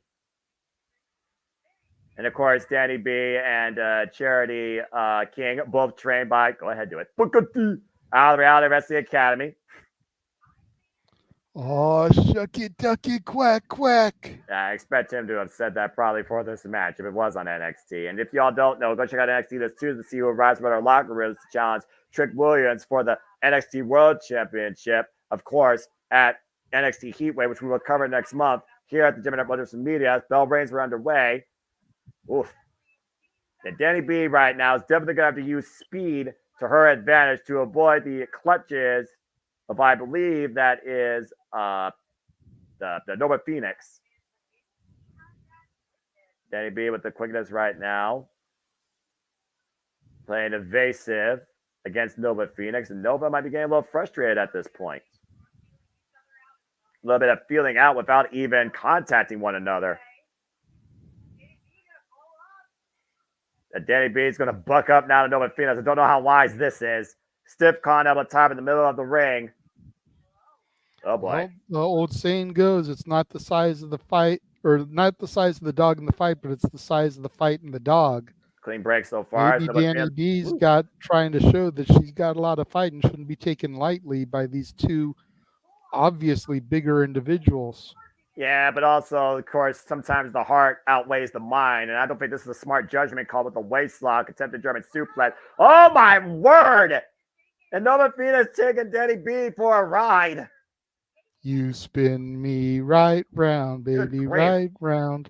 And if you'd like to hear Noah sing that, go back to the archives from karaoke last week. Yeah, you'll see Aramel and James here sing that. I sung Daft Punk Around the World, a real song about revolution. And the power advantage, Nova Phoenix coming to play, but Danny B able to escape. And once again, trying to pick up speed here. Sunset flip, trying to bring Nova Phoenix down, and that's not going to work. No. And Danny B, though, careful, again. Nova Phoenix doesn't sit on her. And Queen B right here. Danny B may have to make the tender a partner and does so. Nice running drop kick. As now, oh, God, running senton, shades of Piper Niven. Charity King is in the ring. Here's the cover on Nova Phoenix. Doesn't even get a 1 count. And having Charity in this match right now makes it a little bit more even for a power game. Now trying to hoist up Nova Phoenix. And right now, Nova Phoenix again firming her base. Teeing off against Charity King. Now hoisting up Charity. Charity able to escape though. Pushes off into her corner. Tab made a Morgan Mercy. Morgan Missy in this match now thrown off of the ropes. Big shoulder block here. Now who gets first? Good God, look at the size of Morgan. It's King Kong versus Godzilla. Yeah, you remember who won in those movies? I'm just saying. The fans did. Accurate. That's why they're still making them. Charity King trying to take down Morgan Mercy, who again meets her in the middle with a shoulder block. Test your might, Charity. Ooh. Mortal Kombat. All right. Test your might. And look at the confidence here by the challengers right now, literally testing the champion's will as both women collide, pun intended, in the middle of the ring and neither go down. Uh-oh. This is going to end badly. Oh, boy. Oh, gosh! Big shoulder block. Ounce! Yeah, that's a pounce and a half. Inside shoulder tackle. Takes Morgan Mercy off her feet. And Charity having her way with Morgan in the corner, showing no mercy whatsoever. And for those that don't know, Morgan Mercy, 172 pounds with a rugby background. Oh, God. Definitely a definition of a heavyweight. Now the fisherman suplex. Beautiful. Charity into the cover. Gets a 1 count. Not enough yet to even put the challengers down for a 2. You almost got to wonder if she had been able to hold it and go for the pin with that fisherman, would she have gotten a 2 with the extra body weight? Dad made a Danny B now looking for some double team offense here out of the corner. Charity holding the arm. Big axe handle to the left arm. And that tag team cohesion on full display here. Again, this is the first time we're seeing Nova Phoenix and Morgan Mercy as a duo against established duo, but I guess a headbutt doesn't matter who you are. And Morgan Mercy right now, more than capable of using herself as a weapon. The best weapon sometimes is literally your own being. And cheap shot there by Nova Phoenix. Take advantage of Danny B, but Danny B picking up speed. Caught by Morgan Mercy. Big back breaker over the knee. Ugh. Tag. And now we got Nova Phoenix back in here, the two that started this match to begin with. And boy, how the tides have changed since the start, JJ. Yeah, definitely. Yeah, I would say this is worst case scenario for the champions, as the challengers are literally taking advantage of Danny B in their corner, just driving her boot in the side of the head. And once again, taking a cheap shot against Charity King. Morgan Mercy taking advantage. Rear naked choke, 10 beats in the bound of sorts, and a body shot. And the challengers right now teeing off against Danny B, while Charity King right now is distracting the referee to the worst aid right now of her tag team partner. You gotta She's imagine trying to get in there and help her partner, but the Yeah. referee right on top of it. Well, again, emotions could be your greatest strength and your biggest threat. Sometimes the tag team partner who's trying to come in there to aid their partner or bring the referee's awareness takes too much away and allows the challengers to take advantage. That's fair, and that's exactly what happened right there. I would also argue that if Fire and Fury win not only the Mission Pro Tag titles, they have a chance to honestly maybe go after the NWA Women's Tag Team Champions. Let's not forget, the friggin' King Bees are the current NWA Women's Tag Team Champions. Oh, Danny B looking at that. Oh, God, what an Alabama slammer. Into the cover. Morgan gets a 2 count. Ooh, man. Great resilience there shown by Danny B. That was a hard whiplash effect. Tab made again to Nova Phoenix. And now Nova and Morgan hooking up. Danny B able to catch both, though. Escape. Double net breaker. And Danny B turning that around, creating a critical moment here in this matchup to bring in her partner as she crawls her way towards Charity. Charity stands ready, but Morgan Mercy bringing her back towards center. And Danny B trying to create separation, find an escape, find the way, and oh no! And Nova Phoenix just pulled Charity off the ring apron, preventing the tap from happening. Saying, not gonna happen. And Morgan Phoenix right now, big German suplex to Danny B. Further impact on that back from earlier. Back in control are the challengers. This is almost become a handicap match at this point, JJ, and a nasty cravat being applied right now by Morgan Mercy, rearranging the neck and head of Danny B. Definitely handicap style.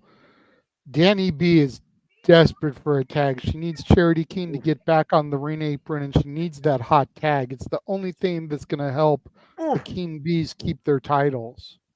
And Danny B right now looking to go up to the top rope, looking for something big out of the corner here. Big cross body takes down Morgan Mercy, but unable to capitalize, literally bouncing and rolling off her. Charity King getting back to the corner there, though. Charity King back up to the apron, to your point, ready and willing to make the tag. Can Danny B find her wherewithal and reach out to her partner? She's reaching, she's crawling, she's making her way towards her. And Mother Nature is trying its way every possible. Is she gonna make it? And there's the tag. Danny B has made the tag to Charity King, as I believe that's Morgan Mercy. That Morgan Mercy's right. Morgan Mercy blue hair. Now Morgan Mercy in with Charity King. Oh man, needed the midsection. And now hoisting up Charity King, but Charity King counters, throws Morgan into the ropes once again. Runs for him on a clothesline. Huge clothesline there by Charity King. Charity King rocking right now. Morgan Mercy as Nova Phoenix looks to climb her way back to the apron to aid her partner. Meanwhile, big Samoan drop. And it goes for the cover, and Nova immediately breaking that up. Before the official game and start the count, now hoisting up. Oh, God! Bubba Bob of sorts. Huge Bubba Bomb. Planting Charity King. Danny B, though, catching Noah Fierce with a DDT. But Morgan Mercy still leading. Now Morgan Mercy hoisting up Danny B. Oh! Morgan Mercy playing Danny B as all 4 women are down. Again, the Mission Pro Wrestling Tag Team Champions are on the line. The 4th champions in this company's history after the inaugural ones, Robin and Charlotte Renegade, followed by Bougie Reality, of course, talking about the Reality herself, Madi Wrenkowski, of course, now Wren Sinclair in NXT. And, of course, we saw one half of the previous champions earlier in Maya World. Referee starting her 10 count here as Morgan Mercy and Charity King are trying to get back up to their feet, crawling towards center. 2 legal women, by the way, in this match. Charity B right now, or excuse me, Charity King right now teeing off against Morgan Mercy. Some of these names are like they could be in a Dr. Seuss novel, how much they rhyme with each other. Oh, right. Big forearm strike, blocking that forearm shiver this time, though, blocking the arm again as Charity King is trying to create momentum for her team to reserve the titles. Teeing off against Morgan Mercy, just wailing away at her opposition.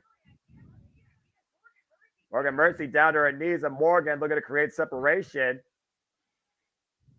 Turns Charity King around. Now the waist lock for a big German suplex. Back elbow strike, though. Oh, single leg kick, and Morgan. What the hell? Huge German suplex there. Off the roundhouse kick, Morgan Mercy with the cover, and Danny B saves the titles. I'm pretty sure we would have had new MPW Tag Team Champions there wasn't for Danny B, who brings her partner over to the corner and makes the tag. Not sure how wise that is. Once again, trying to Irish with Morgan Mercy, who instead, Cazadora, Nova Phoenix with the full Nelson. Danny B in a world of trouble, Danny B. Oh, no! Miscommunication there. Morgan Mercy just took out Nova Phoenix. Man, that's one hell of a pump kick to drop your partner with. And Danny B right now taking advantage of the miscommunication by the challenger. Super kick to Morgan Mercy, still on her feet. Now going off the ropes. Springboard code breaker. Charity King trying to hoist up Morgan Mercy. Big power slam. And Danny B and Charity King coming again to retain. That is it. Sheesh. Great finish there to that tag team title match. Yeah, you can tell the perseverance the champions felt at that moment with both covering Morgan Mercy just to make sure she didn't get a chance to kick out. As the King Bees with their first successful defense as the Mission Pro Wrestling Tag Team Champions. Well done. This combination of power and speed is definitely going to be a serious threat to any tag team. But Fire and Fury, for a first time ever combination, I thought they worked very well together. It just took one miscommunication for the whole match to turn upside down. A couple points, I thought we had new tag team champions looming. Congratulations, though, to Danny B and Charity King. The King Bees still Mission Pro Tag Team Champions. Tremendous showing by all 4 women there. So what are you thinking so far, Noah? Talk to me. I'm really enjoying this. Like I said, I've always been a fan of independent wrestling, but I'm not watching a major promotion. I'm just scrolling for YouTube. It's how I watch stuff like Rev Pro, like Pro Wrestling Eve, like Spinebuster TV, like freaking Black Level Pro, like Prestige, like West Coast. Just saying, I've always been a fan, like I said, of professional wrestling, and at the heart of it, you got to look at the very basics of the industry. And it doesn't become more humbling with your rise and the journey towards the bigger leagues than the independent scene. As we get a little bit of a sponsorship thank yous here, as of course independent wrestling always is endorsed, supported, and encouraged by sponsors, whether it's for promotions and or the competitors. And with that being said, when we got a moment to breathe, thank you all for tuning into this first ever independent professional wrestling scene, live watch on event special. We hope you're enjoying this takeaway from the bigger companies where we bring you truly to the simpler side of the professional wrestling industry. Hope you're enjoying the action and engagement and commentary. Please subscribe, comment, tell a friend. If you want more of these, please, we'd love to hear your voices. We'd love to hear your encouragement. We do this for you, not for us. We do this for the love of professional wrestling too. And thank you to everybody that's watching across all active outlets here at the Multiverse of Media. Still to come tonight, of course, we still have the Hybrid Women's Championship involved. We still have the MPW Women's Championship involved, of course, in our main event. And if you want to find out how we got to this point, go check out Mission Pro Mania, courtesy of Mission Pro Wrestling, that happened back in April. Now fully available on Title Match Network, where, to your point, JJ, it was Izzy Moreno that won the Mission Pro Cup in their own version of a Stadium Stampede match, making sure this goofball couldn't get up for the count of 10 in a brilliant way. And again, folks, we hope that you are enjoying this. Please stay tuned after this event concludes, that we will be back later for the weekly Saturday Night Shenanigans that are Open Mic Night with a debuting new panelist in my ATW brethren, the KING King A-Train. And I'm sure there's going to be a lot to talk about and have another fun, probably chaotic conversation as we continue our enjoyous watch along here for Mission Pro Wrestling. And you hear Walker Student, by the way, who's the voice of New Japan Pro Wrestling, who's also been a voice for, of course, Mission Pro Wrestling, alongside Emily Mai or Veda Scott, as we're looking back at what got Izzy Moreno to this point.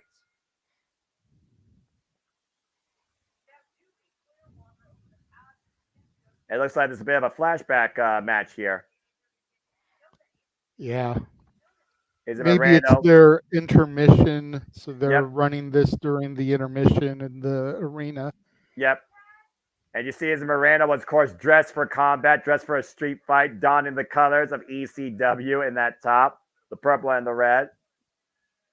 And you see that little girl I was pointing out earlier, the fan there. Yeah, I see that little girl with the bow tie there. Again, wrestling starts at the heart with the youngest of fans to become the greatest and biggest of stars. And of course, Moreno, again, has definitely been putting in the work since she was 10 years old, training out of, as I said earlier, the Hybrid School of Wrestling in San Antonio. Also recently training with none other than Ace Steel, who was accompanying the man we all believe in, Joe Hendry, to the ring at Against All Odds this past weekend. Say his name and he shall appear. I'm sad he didn't appear in WWE yet, but I do wonder what might happen on NXT this Tuesday. I'll be watching. Say his name and he appears. I believe in Joe Hendry. Sorry. Anytime that shows up, I swear. You always get me with that. You always get me with that. And the biggest component to believing in Joe Hendry. Anyway, as we look back at this match again, Izzy Moreno, who of course faced this goober named JP Harlow in this San Antonio Stampede match. The only way, of course, to win this match was to keep your opponent down for the count of 10. And basically, it's a street fight. Yeah. Called a San Antonio Stampede. Literally made by La Mera Mera Thunder Rosa. I enjoyed watching this one. This was a little silly. This was a good match. This was a little silly to say the least. Not gonna lie, but I was kind of laughing a bit here too. As of course, in Mission Pro, they're not afraid to do intergender wrestling as well, like AEW and TNA. I mean, you've gotta be a little bit silly here. It's kind of what I expected because number one, you've got Izzy Moreno, 17 years old. You can't be as brutal with her as you would an of-age competitor. And then you've got the whole intergender aspect of it. Intergender matches primarily are just for the shtick, the gimmick. So it's exactly what I figured. What killed me, though, and we'll see it here as we're taking a look at this flashback match, was when Izzy pulled out the bags that usually everybody assumes are thumbtacks. And one had friendship bracelets and the other one had the beads to make the friendship bracelets. I thought that was a great spot. I thought it was perfect for her personality as JP Harlow attacks Izzy here. And completely uncalled for pre-match assault by JP Harlow, who basically become the hitman from one La Mera Mera Thunder Rosa, putting Izzy Moreno through hard times like she had hard times recovering her spine since she vacated the AEW Women's World Championship last year in August in Cleveland, Ohio. You know what? That's the other thing I'm wondering. I'm wondering if this is to kill the time that has been left vacated by Thunder Rosa's match. Oh, there's no doubt in my mind that's exactly what it's about. Because again, the Virtuosa, Diana Purrazzo, will face La Mera Mera, Thunder Rosa. Of course, this is being in the past. We can talk a little bit about this, but again, people kind of know where we are coming from with this match because, again, we saw what happened. But people right now may not know what's happening. But again, people might know what's happening. For anybody that is watching this for the first time, they haven't seen how Izzy Moreno got the Mission Pro Cup. Exactly. So while we do have a little bit of flexibility to your point, we don't want to take away too much here. But it's all history though that goes with each other. Thunder Rosa, JP Harlow was the only person to ever Thunder Rosa, but she was rearranging her spine back in place this entire time as he catches Izzy Moreno. JP Harlow, by the way, with a football background, folks. Out of the corner, now up in the fireman's carry on the shoulders with someone big here. And the elbow stretch to Izzy, though, able to find a way to the apron to escape. Big shoulder block here by JP Harlow, while Izzy Moreno, of course, has been involved in Mission Pro since August 12th. Had her first match with Jasmine Allure, and I need a little cowbell in my life. How fitting we're in Texas. The thumb to the eye by JP Harlow. Great underhanded tactics by the heel JP Harlow. And Safet, what does GCW have to do with anything tonight? Can you let me know, like, seriously? We're sitting here talking about Mission Pro Wrestling. Well, and to a certain extent, AEW, because La Mera Mera, who's supposed to be performing tonight for MPW, has a match on Collision. What does GCW have to do with anything? I think Please keep it on track, bro. I think he's just talking about another independent promotion. I was naming a ton of independent promotions earlier, and arguably that's one of the independent promotions. Oh, man, and JP Harlow just rung Izzy's bell, quite literally with that cowbell. You can ring my bell, ring my bell. JP Harlow and then the stomp to the face with the cowboy boots. Preventing that submission that Izzy was going for on his left arm, trying to get feeling back in it. And now Izzy Moreno set up in the corner. The Irish whip, hard Irish whip into the opposite turnbuckles. And again, Izzy Moreno literally going into tonight, as we talk about the main event to come, her 7th match in Mission Pro Wrestling. Started out against Jasmine Allure, taking on Maya World after that, losing out on the NPW title first against Tiffany Nieves at Ladies Night Out 13, then facing the mother effing King, Kylie King, but finally winning her first match against Missa Kate via submission cross-arm breaker. Oh! Missa Kate, a good friend of Big G's Parker Kane Promotions. And again, supporting independent wrestling, also a former NWA Women's Tag Team Champion alongside Madi Wrenkowski. And right now, Izzy Moreno trying to take advantage of JP Harlow attacking that left arm. JP Harlow just really football tackling down Izzy Moreno. Now going for the cover, pinfall or standing 10 count here wins this type of match, folks. This is called a San Antonio Stampede made by La Mera Mera Thunder Rosa, who again is the owner of this wrestling promotion. And co-founder, Snap German. And we talked about before the tough love that she's shown Izzy Moreno, literally insulting her, who Izzy thought was once a friend to her. And of course, Thunder Rosa's been there for Tiffany Nieves and her underhanded antics. Hard Irish whip denied as JP Harlow sent face first, the top turnbuckle, torso first, Izzy trying to build a comeback here. An Irish whip, of course, the size advantage on JP Harlow with that football background, almost dressed to compete on a football field. Izzy, though, trying to take JP down, trying to build up momentum here. and just driving herself through JP Harlow. Izzy feeling it right now as JP is robbed, and Izzy looking to follow up. Big shoulder block. Of course, former linebacker himself, former linebacker for the NFL himself, Moose, who was able to defend the TNA World Championship successfully against Broken Matt Hardy last night at TNA Against All Odds. Izzy trying to show. We saw the return of Brother Nero after the match, so. Yeah, that's a whole different The conversation. Hardy Boys have been reborn in TNA one more again. And the crossbody connects to JP Harlow, and JP Harlow rocked right now. Both competitors still getting back up to their feet as Izzy favors the small of her lower back. Finding her way through the pain, and Harlow, though, as Izzy drives her knee in the second turbo, and now Harlow looking to take advantage up again in the fireman's carry. And not going to allow it, though. Now bring in JP Harlow down to the mat, looking for the cross-arm breaker. Adopted from cross-arm breaker that was bestowed upon her by Ronda Rousey. And looking to win the big one here for the NPW, the Mission Pro Wrestling Cup title. Harlow, though, with the strength and reach advantage, though, preventing the full extension. Now rolling up Izzy, forcing the break at 1. Mission Pro Cup, essentially their version of a Money in the Bank briefcase, where you get to cash in the opportunity anytime. And again, if you all want to watch that match in full, you can become a subscriber today to Title Match Network and go check out Mission Pro Mania that occurred on April the 20th, 420. Damn it.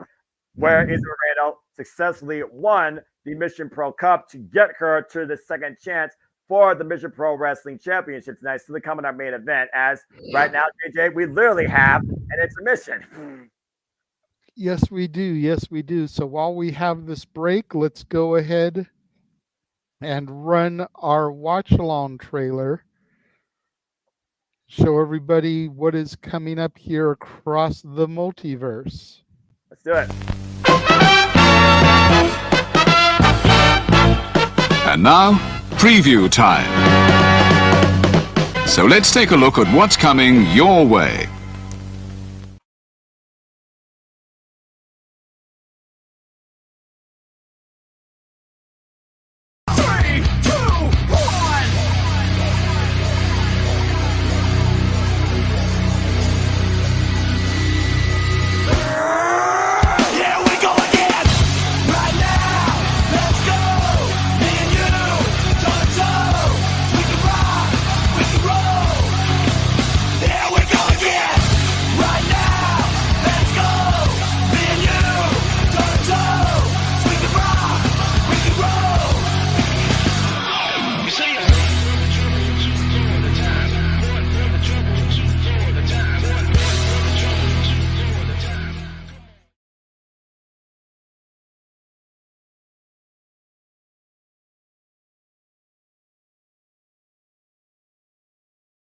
And of course, as I always, in case you don't know by now, what I like to always post trailer show and tell you, it truly is here, all the wrestling, all the wrestling, all the wrestling, all the wrestling, all the wrestling, all the wrestling, all the wrestling, all the professional wrestling.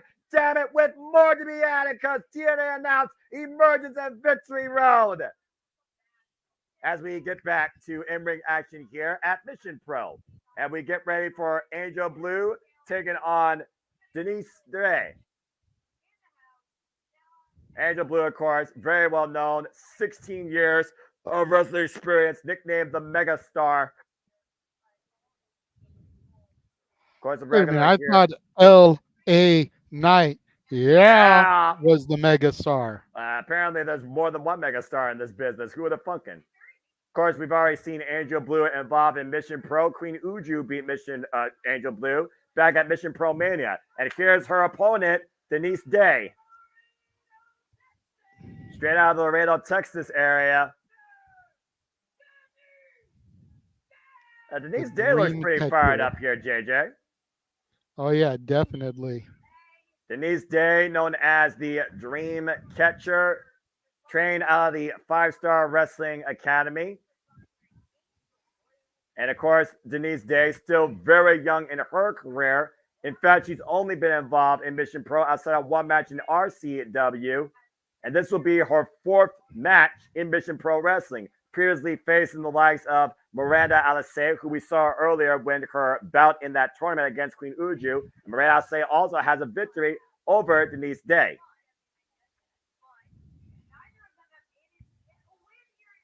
The fact of the matter is, though, while one has far more wrestling experience in general, neither individual has yet to get a win in Mission Pro. So both are looking for a first.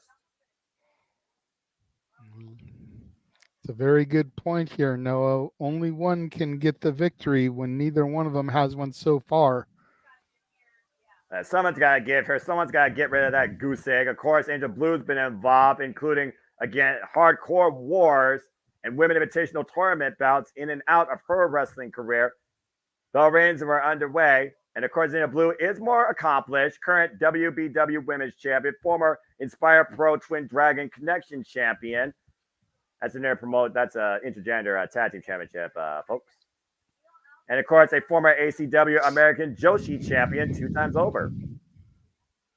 Also known as Electra Blue, out of the Fairbanks, Alaska area. Oh my gosh. A little bit of aggression shown the early going here. And Denise, of course, we saw the aggression in her last outing right now with the mount position, almost a Lufez press of sorts, just teeing off against Angel Blue. Charges in, gets caught with an arm drag, though. Denise right now getting the better of Angel. Angel might be facing her own devil. Angel Blue again right now, getting countered, now going off. And, oh! And Denise into the cover. Gets a kick out. Angel Blue right now crawling in the corner, looking for a pre, but a false insecurity for Denise Day.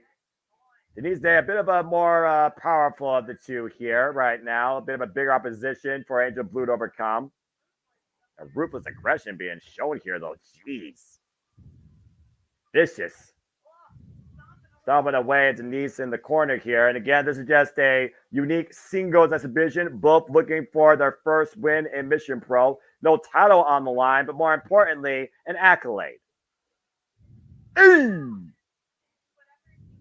whatever you can to rearrange the spine of your opponent. It definitely will help towards that achievement, JJ. Yeah, definitely. And looks like Angel Blue here just dominating Denise Day here in the early goings of the match here. Well, again, when you're trained by the likes of Lance Hoyt and Raleigh Dawkman with 16 years of experience, you should know a thing or two about being aggressive, especially if you're nicknaming yourself the Megastar with a hip check like that. Shoots the half. Here's the cover on Denise. Gets a 2 count.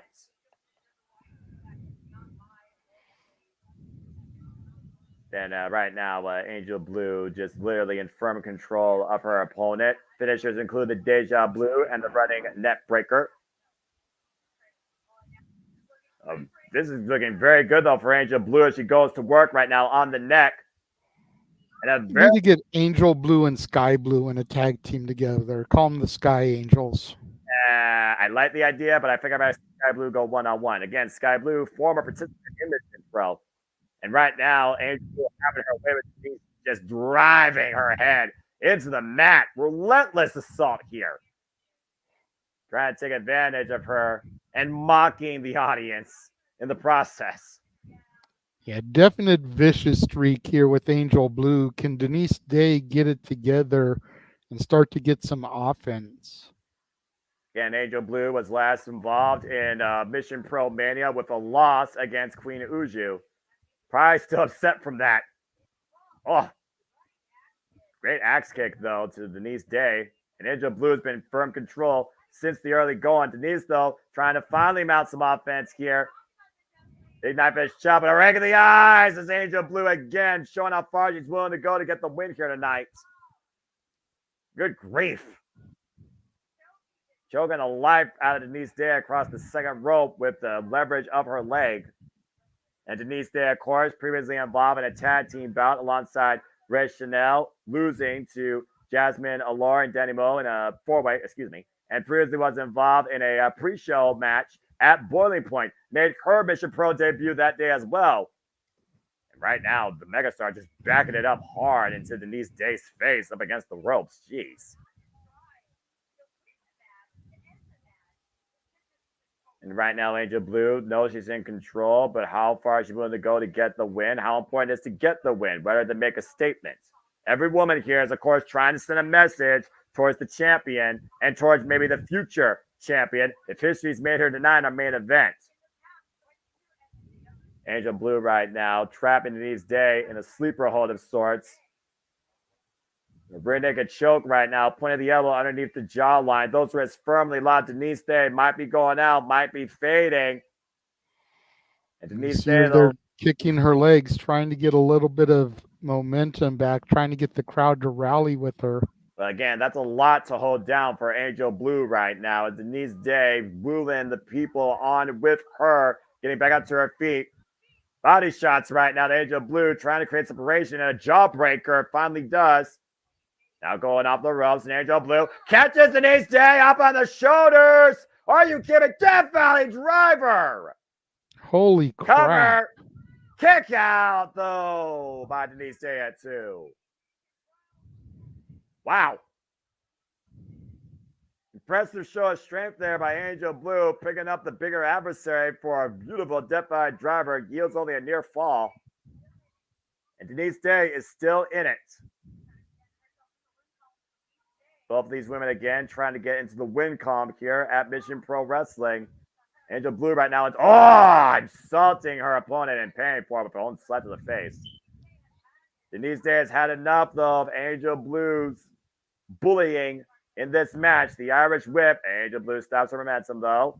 Catches Denise Day, charging him with a back elbow strike. Now looks for a crossbody out the corner. And Denise Day catching her though. Play a strength here, planting Angel Blue with the power slam into the cover, kick out at 2. Woof. Denise Day needs to stay on top of Angel Blue here. Angel Blue smart and getting out of the ring. She scurrying was like a cockroach. She was scrambling to get out of the ring, JJ. Let's be honest here. She saw her big goose egg flashing before her eyes. Oh, the big PK by Denise Day, catching Angel Blue on the outside, who was jaw-jacking a fan. And Denise Day right now needs to bring Angel Blue back inside, or maybe it's better to take the count out here and what's Denise Day? And the crowd right now being asked to move away. Angel Blue, the spear to Denise Day through the chairs of the front row. Those unforgiving steel chairs. Setting up, wait a minute. This can't be legal. Technically speaking, I guess they're not being physically used for the win. They're just being impromptu used, I guess, as Angel Blue is setting up a very proverbial troubled bed of woe. There's Diva's intentions on Angel Blue's mind right now. Setting up those chairs and stacking chairs even more. Yes, but let's remember the cardinal rule, Noah. She who sets it up is usually the one to take the punishment. And it breaks the count, goes back inside the ring and breaks the count. And all the fans right now standing away from what looks like certain destruction from one of these two ladies. And Angel Blue looking to hoist Denise Day for a suplex up the steel ring steps through the bed of chairs. Denise Day reversing, though. Now looking to hook up Angel Blue. And oh, my God! Oh. Suplex. Case in point. And Denise Day suplexes Angel Blue from the steel ring steps through the bed of chairs.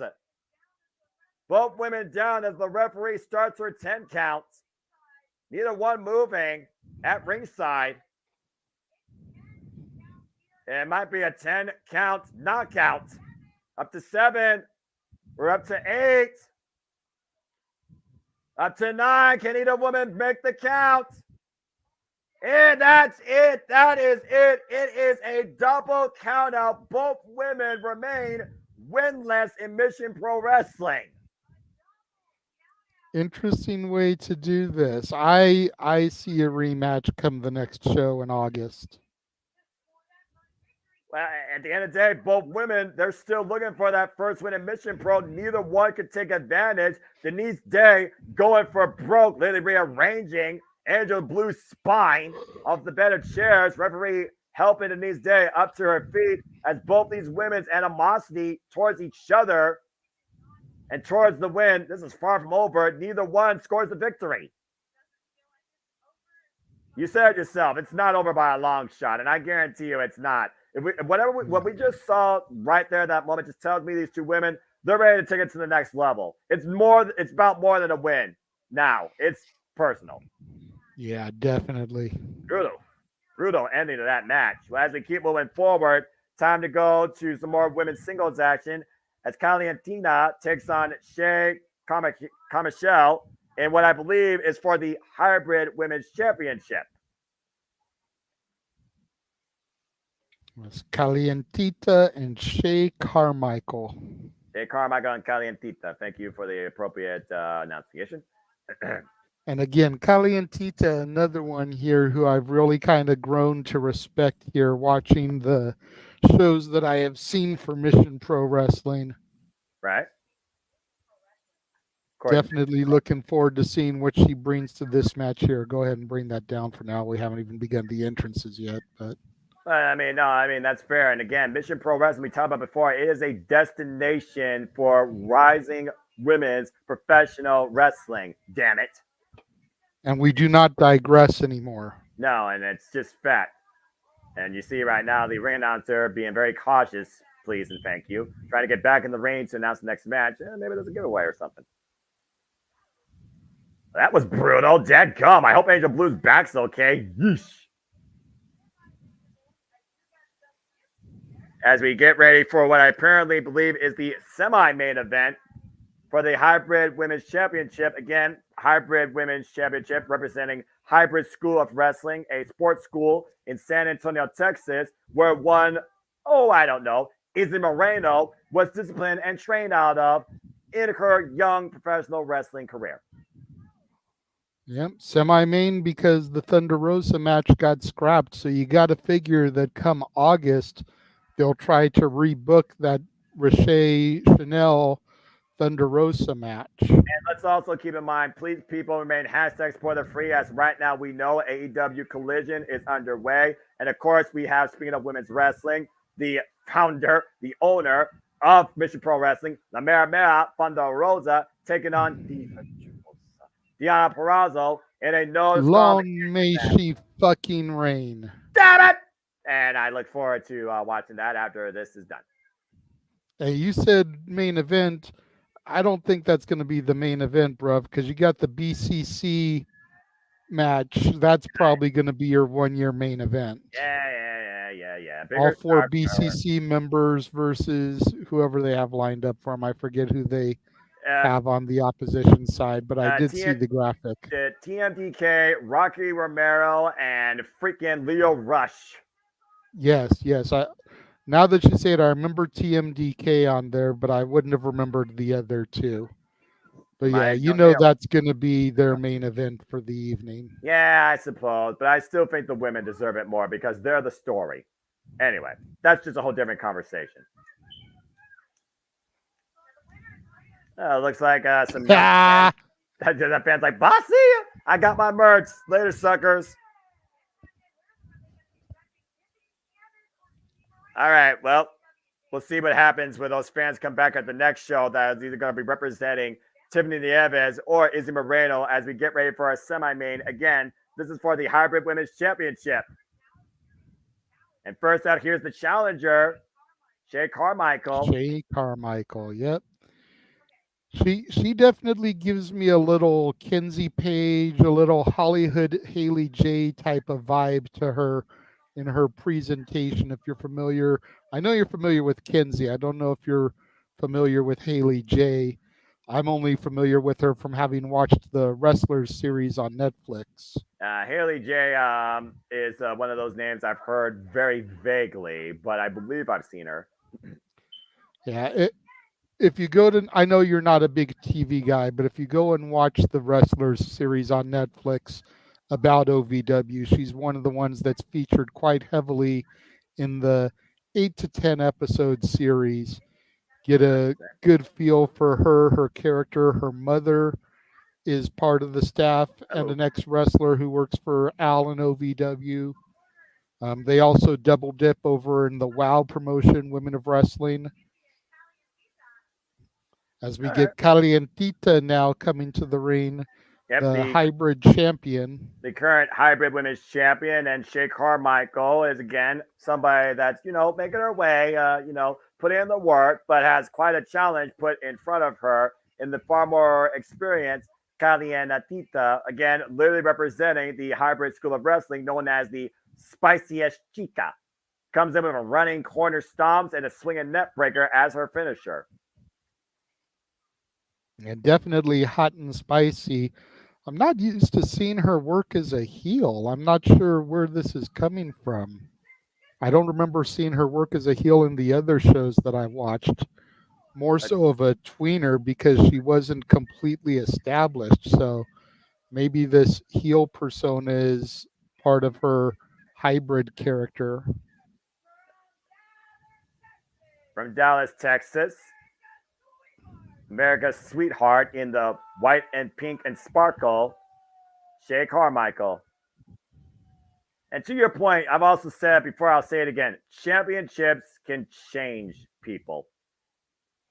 This is fair. I'm not sure exactly when she became the hybrid women's champion, as she didn't have it at Mission Pro Mania. So within the last couple of months, she's probably won this title. Yeah, Calientita probably became champion, for all we know, literally shortly after facing Maya World at Reality of Wrestling, and even more after that, London Dior at Mission Pro Mania. Maya World, Maya World. And of course, she loves holding on to that championship. We'll see how far champion's willing to go. If she follows the same trend that Tiffany Nieves has followed lately in holding on her death grip on the Mission Pro Wrestling Championship.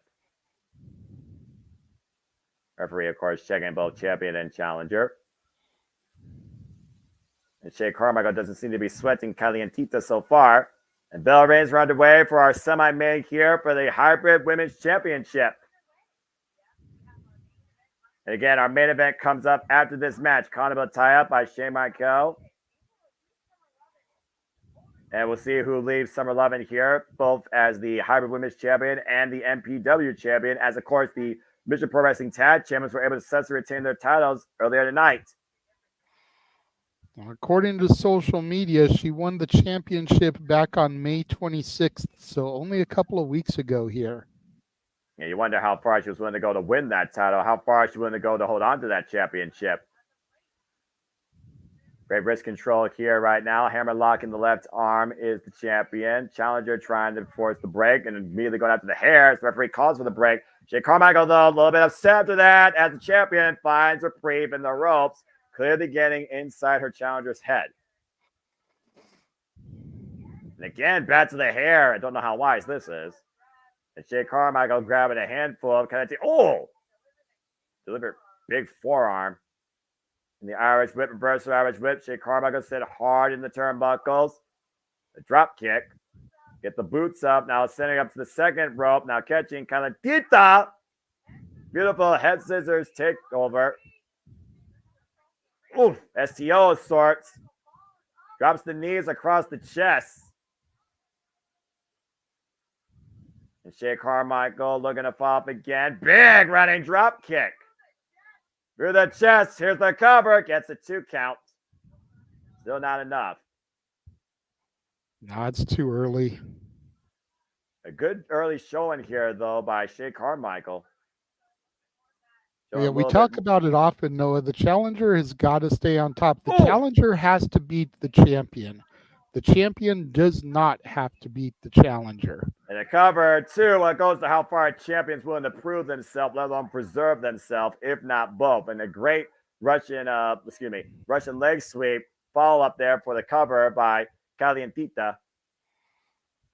Calientita only 19 years old here. Only a couple years older than the challenger for the Mission Pro Championship tonight, Izzy Moreno.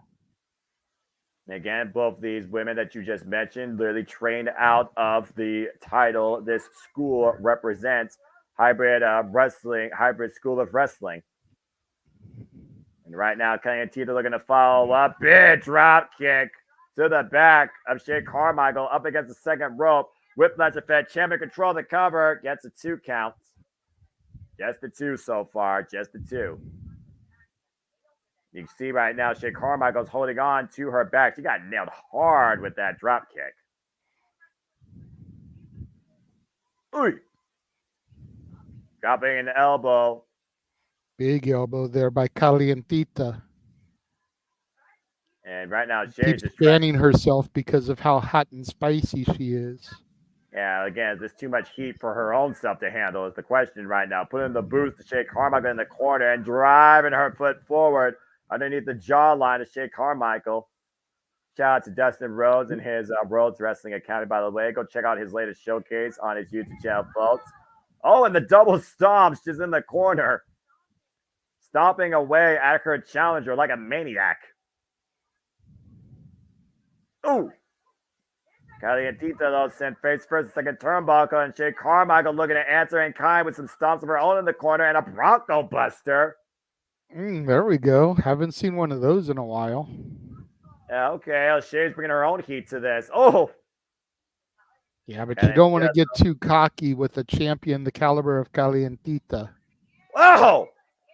Running in with the cannonball, shades of Kevin Steen into the cover, goes Calientita to retain shoulder up immediately and grab of the rope. That positioning there by the champion. Shea Carmichael right now showing great resilience here. And of course, Calientita, to your point, is champion. Title can only change hands via pinfall submission inside the ring. Shea Carmichael, though, just smiling up towards the champion's offense here, looking unfazed, trying to get inside the champion's head and probably succeeding. Now Calientita teeing up against Shea here in the corner. And Shea Carmichael, though, still staying in this, though. Oh, what's this? Cinching on a cravat, trying to wear down the challenger, possibly looking for a submission here. And the wrist lock firmly behind the challenger's head, close to the inside of the champion's body, but challenger able to make contact with the elbows. Calientita, understanding the sense of concern, breaks the hold herself and still unleashes on Shea Carmichael, or Shea Carmichael. I gotta get used to that name. Carmichael. It's like two names. Carmichael. Oh, it's Karma. Armringer gets to the midsection.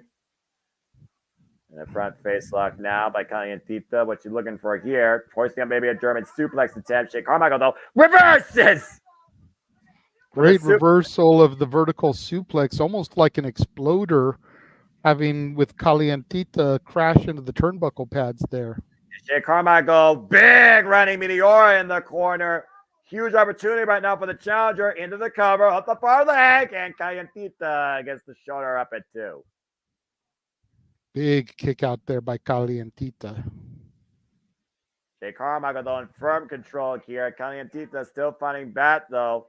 Vicious forearm strikes. The Irish whip, reverse Irish whip by Shea Carmichael. Calientita up and over, though. Shea Carmichael, though, trying to keep up with the champion. Catch him by a cutter! Out of nowhere! Big cutter. But she has to try and capitalize. She has to roll through for the cover. Both women down in the middle of the ring as Calientita is checking her jawline. And right now, this is a critical moment for Shea Carmichael to capitalize. Whoever can get back. Carmichael is exhausted. Look at her. She hasn't even begun to move, just barely stirring now, and she's rolling the opposite direction. Both of these women right now, critical moment here for both to capitalize. Shea Carmichael with a smile on her face, meeting the champion in kind, middle of the ring, eye to eye, forehead to forehead here. It's almost like Shea Carmichael loves this. Calientita, though, and Carmichael both trading forms. Whoa! That was a vicious slap.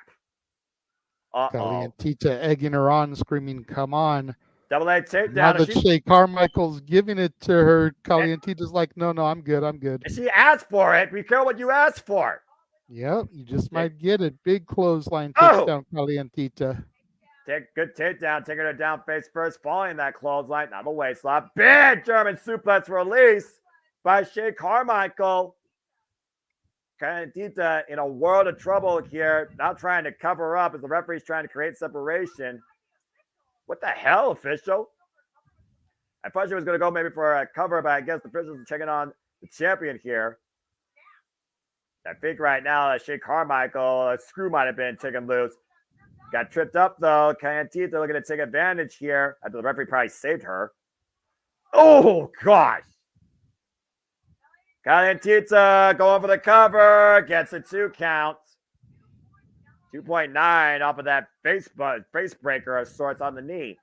Oh! Almost an eat defeat type of maneuver. And right now, again, this attitude getting the better of the champion. Challenger taking advantage. Group of front kick again. Mounting the champion. Cover. Kick out at 2 again by Calientita. We're split second away from possibly having a new hybrid women's champion here in our semi-main event here at Summer Lovin, represented by Mission Pro Wrestling. Going for the big net breaker. Calientita able to reverse though. Get to the midsection. Now the double underhook. Oh, the DDT. And that might be it. Cover. Hook on the leg. Calientita retains. Jeez. Calientita finds the 3 for the victory. Big retention there for Calientita. Demanding her championship as the referee's trying to get it. Calientita snatches it from her hands. Yeah, I mean, to your point, we saw how far Calientita values that title, but she was definitely tested tonight against Shea Carmichael. Great showing here by the challenger. But I gotta say, Shea, I think there's something different that was brought out of Shea tonight that I was unaware of. Quite possibly. Well, whatever is going on with Shea Carmichael, it brought her very close to her championship goal as we get ready for our as we get ready for our main event here. And Shea Carmichael right now arguing with the referee. You gotta wonder if that moment that the referee created separation with the two, that might have cost Shea Carmichael in the end going. And Carmichael arguing with the, just threw a sign into a participant's face. Shea Carmichael might become a hot mess for all we know. Anyway, as we have a moment to breathe here before our main event to see if Izzy Moreno makes history as we get ready for the Mission Pro Wrestling Championship bout with La Princesa Tiffany Nieves taking on Izzy Moreno for the second time. Hope you all enjoying this very unique first time live watching event here for independent wrestling as we cover Mission Pro. The idea will be back momentarily, folks. Please like, subscribe, comment, tell a friend. If you want more of these, let us know. Your opinions, your voices matter the most. And if you want to dip into the conversation, Super Chat is it is truly as simple as that. And thank everybody that's tuning in, Daniel, Safety, Matt, of course, Daniel, and everybody that's watching along, whether you're chatting or not, or just hearing us, take you along the ride. As we get ready now to see if Izzy Moreno makes history, it's time for the main event as the current holder of the Mission Pro Wrestling Cup cashes in tonight to try and win the Mission Pro Wrestling Championship. It's the moment we've all been waiting for, Noah. Indeed, JJ.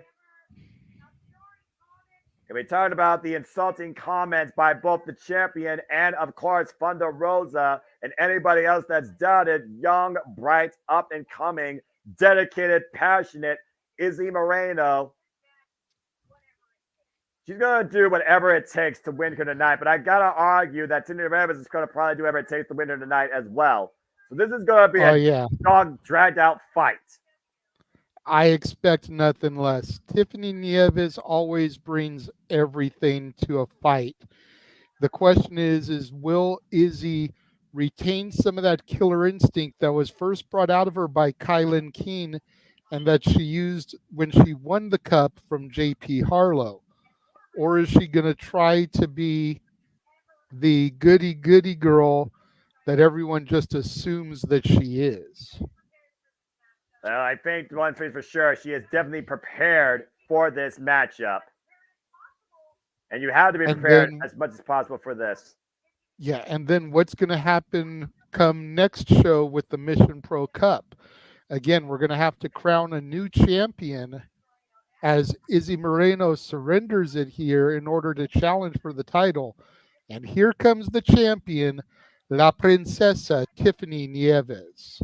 To your point, Tiffany Nieves, by the way, who is literally going into her 11th defense, overcoming Lady Bird Moreau, Natalia Markova, Rache Chanel, Zoe Sky, Rache Neville again, Christina Marie, beating Genocide, and of course, previously beating Izzy Moreno at Ladies Night Out 13 back in November 2023. Her most recent defense was back in River City Wrestling Con against Tiny Tanaya, and right now she's looking to once again make sure that nobody stops her run as she looks to be the record holder, reaching her 308th day, just literally 21 days shy of being the record set by Holiday and Genocide, the very woman she took the title from.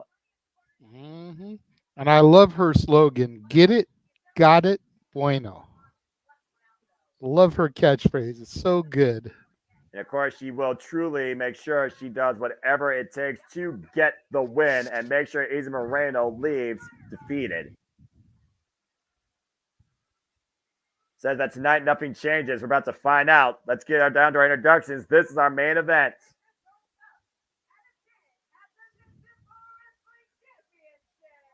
Good luck, Izzy. Yes. Ring announcer telling the fans what we all know, that this is the cash-in of the cup.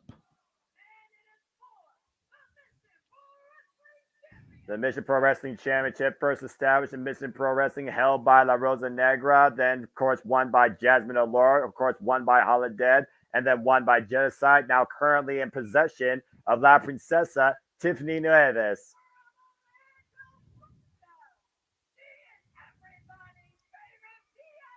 Everybody's favorite BFF, it's Izzy Moreno.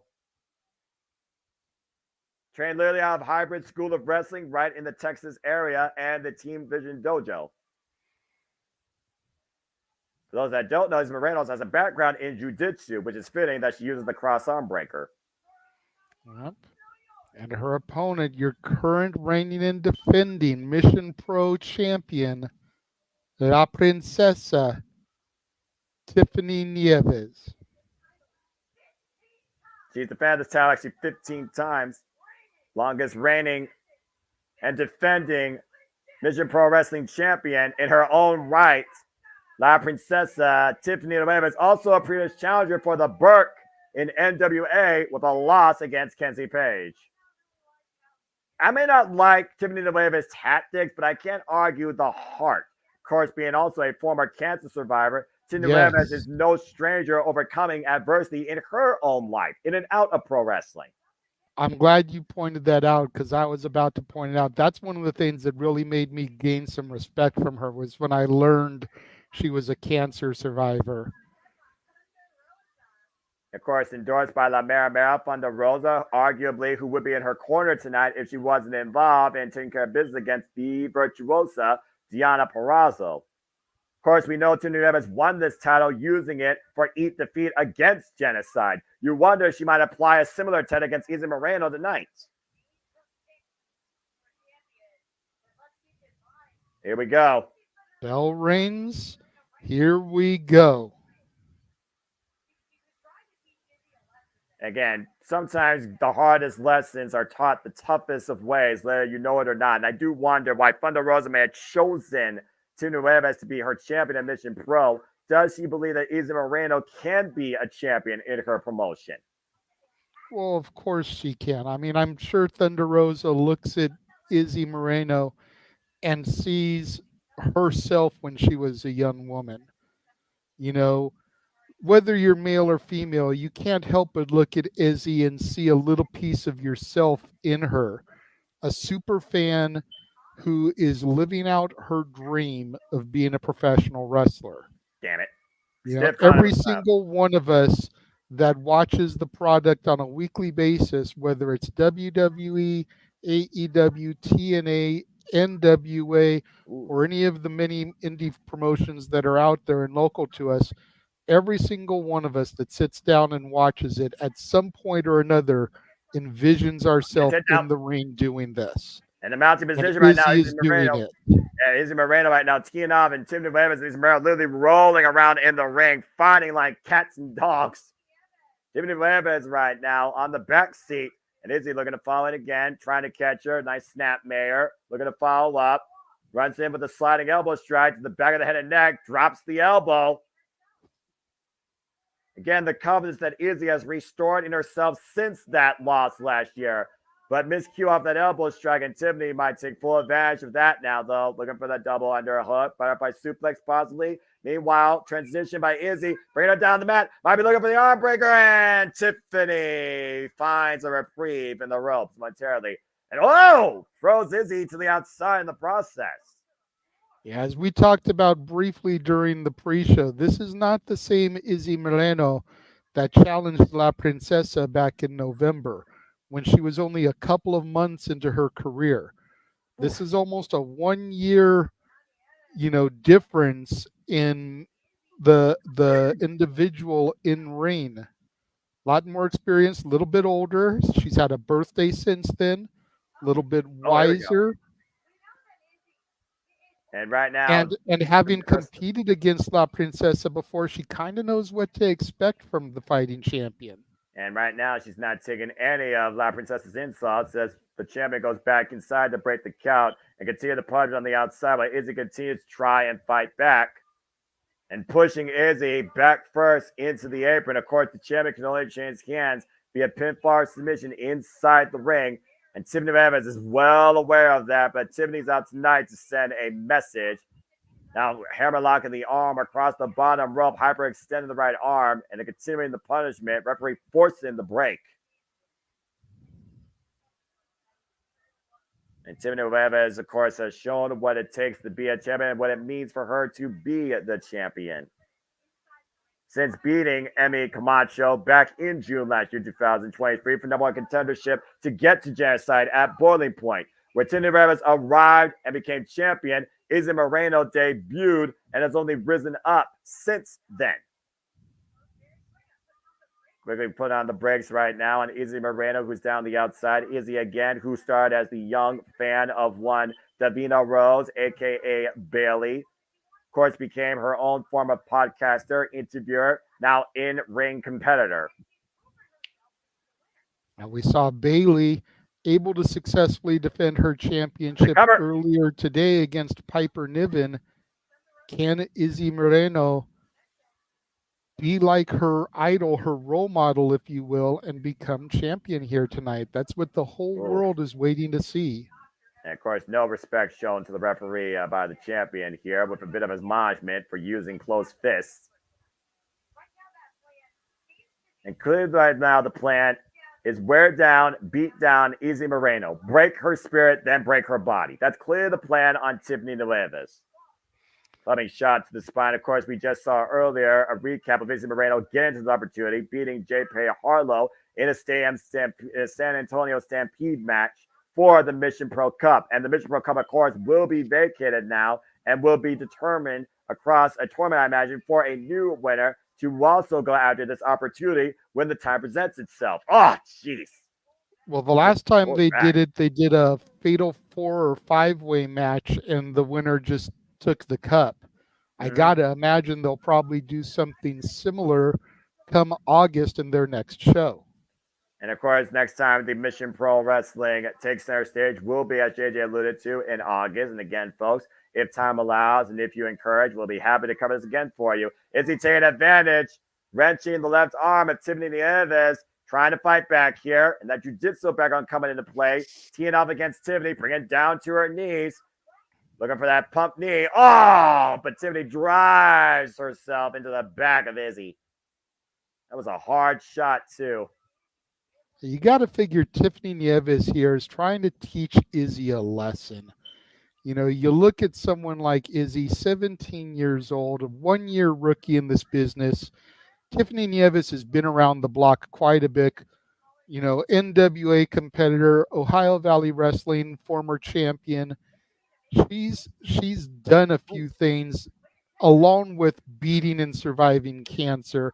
You don't want some 17-year-old punk to come Oh, in boy. and derail you. Oh! Spin out with the power slam right now. And of course, Tiffany trying to take advantage. Here's the cover. 2. Wait a minute, hook a leg. 2 count there. Almost sat on Izzy there. I believe Tiffany calls that the Bronx Slam. I could be wrong with that, though. Yeah, you're right. The Bronx Slam, that spin out sidewalk slam. Again, Tiffany Nieves, calculated champion here. And of course, we talk about the younger generation of rising athletes, not just in NIL, but in professional wrestling. Julia Hart, 20 years of age, TBS champion. Billy Starks, 19 years of age, Ring of Honor Women's Television champion. First ever Ring of Honor Women's Television champion. And now the double Here underhook. we've got Izzy Moreno at 17 years old, could become the Mission Pro champion. Weirder things have happened, but truly nothing is impossible in this business for anybody if you work for it. And Tiffany right now feeling firmly in control, taking her eyes off her opponent and showboating to the crowd. This could be a critical mistake. And Izzy right now just trying to get back up to her feet with assistance from the ropes. Normally you would think so, but considering Izzy's having a hard time just even getting to her feet, you got to figure Tiffany Nieves thinks she's in her driver's seat here. And Izzy, though, fine back, though, up and over, the flip, the roll up, the cover, 2, almost got her. No. Izzy almost won the title right there. And again, split-second decision, though, by Tiffany with that knee, bends Izzy down. What's Tiffany looking for here? Readjusting position, now hoisting up Izzy Moreno. Big power slam. Almost Izzy thought she was again. going to go for the Michinoku driver. We saw that so many times at Clash of the Castle today. Tiffany going for the cover, gets a 2 count, deep hook on the far leg, and again, further exaggeration on the lower back of Izzy Moreno, who's been favoring that pretty much this whole match. But Izzy again, willed on by all her best friends, all of her friends in attendance, all the friends and fans of Izzy Moreno here, looking to see if Izzy creates history. Willing on the challenger here. Izzy again getting the boot up, though, creating separation, sidestepping Tiffany Nieves, who goes into the turnbuckles. And now Izzy once again follows up with a shoulder block, rolls through, creates distance. The confidence building inside Izzy, but again, that back showing no favoritism. And Izzy right now, but we're looking to go for broke, going up to the second rope. Tiffany trying to stop the ascent. Tiffany charges in, catches Izzy. Oh, boy. Oh, God, what a spine buster. Ooh. Damn. The strength of La Princesa to catch Izzy Moreno there and just drive her down with that brutal spine wait a minute. buster.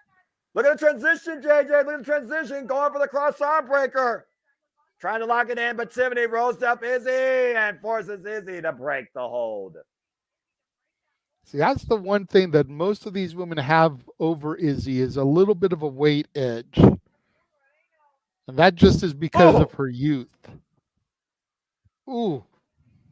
Tiffany maintaining wrist control, though, dropping Izzy maintaining wrist control, though, dropping Tiffany face first. Now, once again, wrapping the arm up, looking for that cross arm breaker one more time. The same way she beat Mr. Kate to win her first match here in Mission Pro. Tiffany dragged away from the ropes towards center. Can Izzy hyperextend that arm? Hey, wait a minute. What? Wait, who's that? That's not Thunder Rosa. She's supposed to be on TV, right? Who the hell's that? Now, Izzy, though, driving the strange ally to Tiffany Nieves, face first to the ring apron. What the fuck's happening here? I'm not sure. I need to get a good look at it, see if that's Holodead. Yeah, was this the plan all along? Was this the damn plan all along? Then right now, the referee checking on Izzy. Almost the referee you would think would try and incite a disqualification right now. Again, Thunder Izzy Rosa not right now. wanting the referee to call for the DQ. No, nobody wants that. And Tiffany right now literally looking for an escape, a coward's way out. And the audience is saying no as well. This crowd right now is apoplectic, as well as Izzy at this point. Referee right now with a critical decision to make. And the ring announce. Oh, it's their general manager, CT, the Mic Slayer.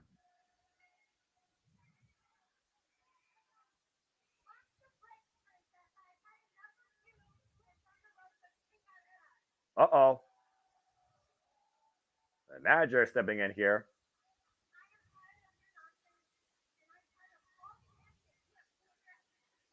Yeah, disgracing the championship. Yeah, antics is a polite word.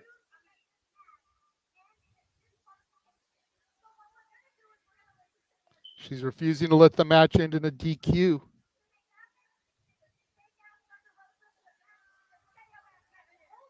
Well, this whole thing, this whole charade, being eliminated by the general manager, fake ass Thunder Rosa to the back. Yes! Match is restarting.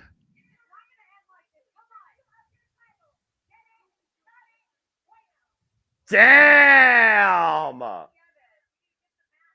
Yeah, you better get back in that ring or you're going to be stripped of your championship, Para. Yeah, this is not what Tiffany expected. Tiffany was looking for an easy way out with a fake-ass Thunder Rosa who should be losing an arm right now to Deonna Purrazzo. Now she's heading to the back as she was about to tap out of the arm breaker. And Izzy in hot pursuit as the general manager has demanded this match to restart. And Izzy dragging the champion back towards the ring. Great move by Carolina Teague. Well, Carolina Teague has also been on the blunt end of Thunder Rosa's insults as well. You only could handle so much bullshit for so long, all right? And Oh, Izzy no doubt, no doubt. hard into the steel ring steps.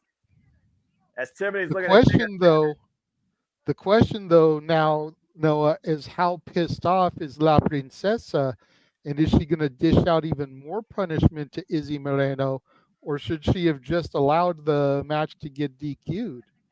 I mean, I at think this we're going to point- see a more fired up Tiffany Nieves here now. Well, maybe the general manager is trying to make Tiffany Nieves a worthy champion to call for Mission Pro. Maybe she's trying to make Tiffany a better competitor. Maybe she's trying to make Tiffany somebody people can be proud of. Why people have endorsed Izzy Moreno and rather see her as the face of Mission Pro. Again, though, Izzy Moreno, though, again, like you said, still so young, still so, again, undertested, favoring the small of her back. Referee asking Izzy if she wants to continue. Izzy, again, with the biggest opportunity of her young career. Tiffany, though, does not want Izzy to even get a second chance at it. Izzy's body is not as calloused, is not as used to the bumps as a more experienced competitor. Well, the match is officially restarted, so Izzy brought back inside the ring. Tiffany waiting for the bell to ring. At first. There it is. All right, well, here we go. Round two. I appreciate what the general manager did here, but again, I do worry about Izzy Moreno's long-term conditioning, to your point. And right now, Tiffany taking full advantage of that.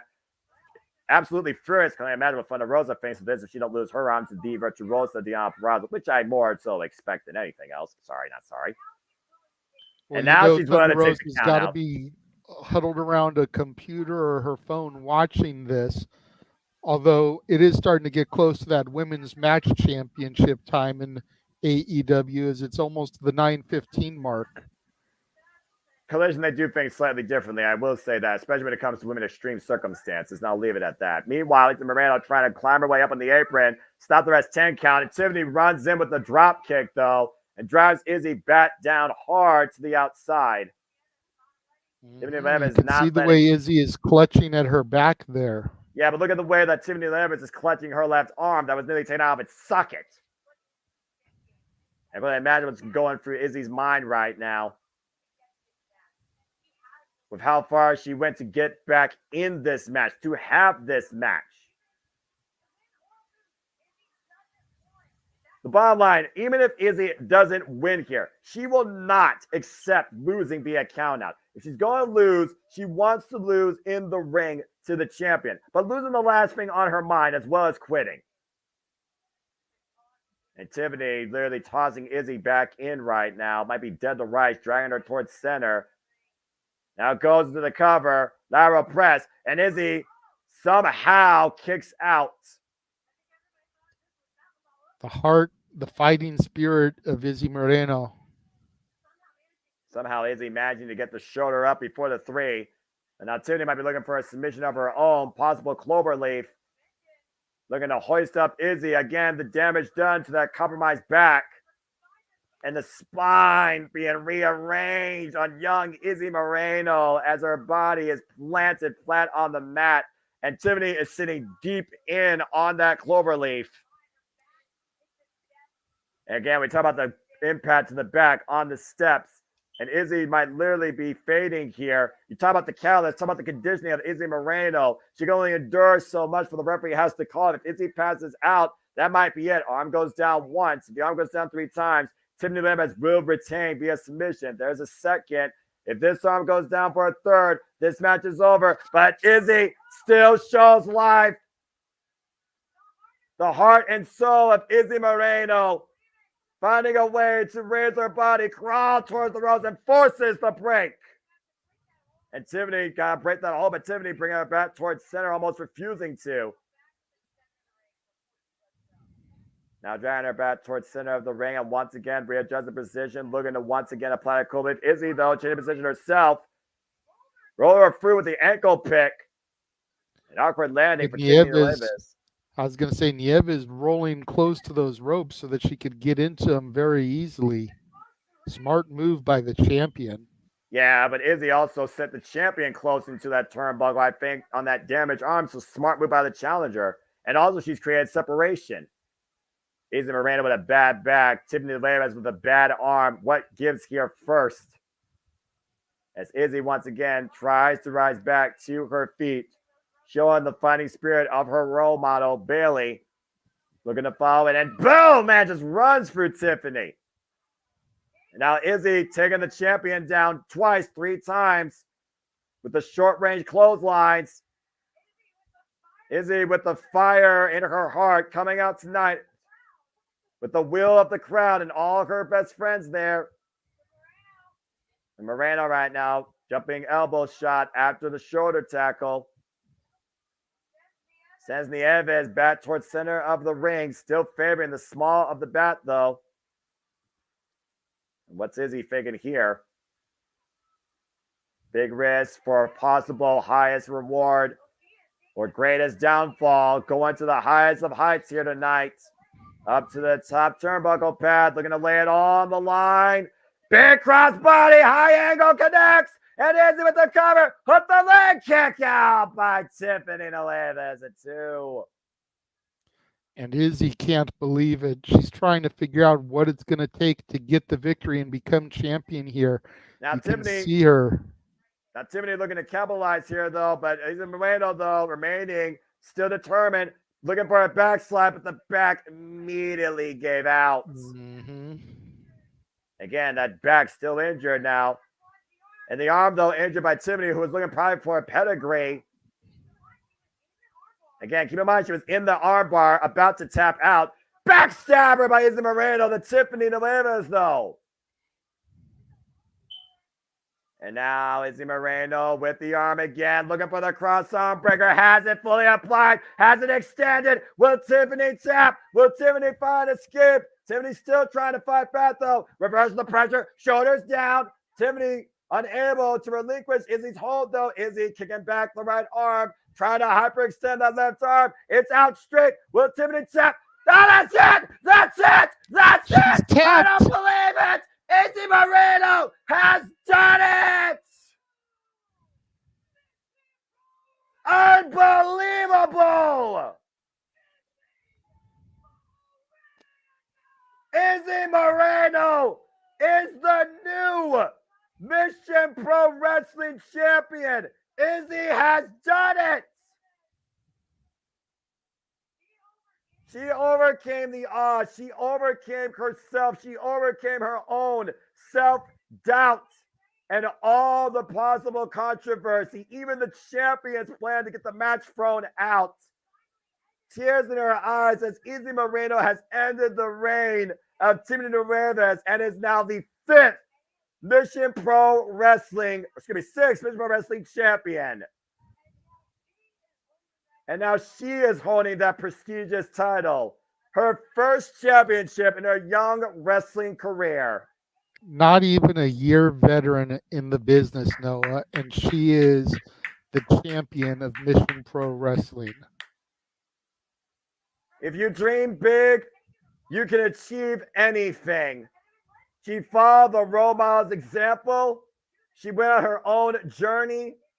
And Tiffany Nieves has learned what Izzy Moreno truly is. And you can now call Izzy Moreno a champion. Incredible. Now Izzy Moreno steps into those boots, that pressure zone of holding a company's premier title. What a moment for this young, bright, up-and-coming star. Yeah, absolutely. And not to downplay, but winning a championship is easy. Retaining a championship is when it becomes difficult. And there's that little girl. She almost fell. Someone help her. Please don't let her fall. Well, she has leg braces on. That's part of the issue. Yeah. She has leg braces. That's a moment right there. Tell me that doesn't scream a picture over a decade in the making with a young fan followed a role model. Now Izzy Moreno is a role model for even a younger fan to follow. She did it. Izzy Moreno did it. The smallest BFFs is BFFs come in all sizes, all ages. As Izzy Moreno is welcoming all the BFFs to celebrate this moment with her inside the ring. What a moment for Izzy Moreno and for Mission Pro Wrestling. I couldn't be happier. Everybody congratulating our new Mission Pro Wrestling champion. What a way to close out Summer Lovin'. Nothing but loving in the air tonight. On behalf of the Renegade, JJ Williams, I am the Seminole Fuzz, and we thank you for tuning into this first ever, hopefully not the last time ever, coverage of Mission Pro Wrestling. Thank you for tuning in to this Title Match Network exclusive. Izzy Moreno has done it.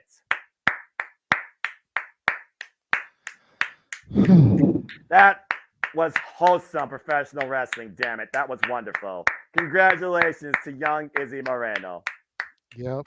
Beautiful. That was great. I'm so damn happy for her. That just made my day. That made me smile. Same. And that, ladies and gentlemen, is what it means wholesomely to embrace and love professional wrestling. Damn it. Absolutely. Absolutely. Originally, I was going to go straight into open mic night from here, but with it being as early as it is, we'll go ahead. We'll take a little hiatus. We'll come back at the top of the hour. So 7 o'clock Pacific, 10 o'clock Eastern. Still start about an hour early. Hopefully we can get out a little early.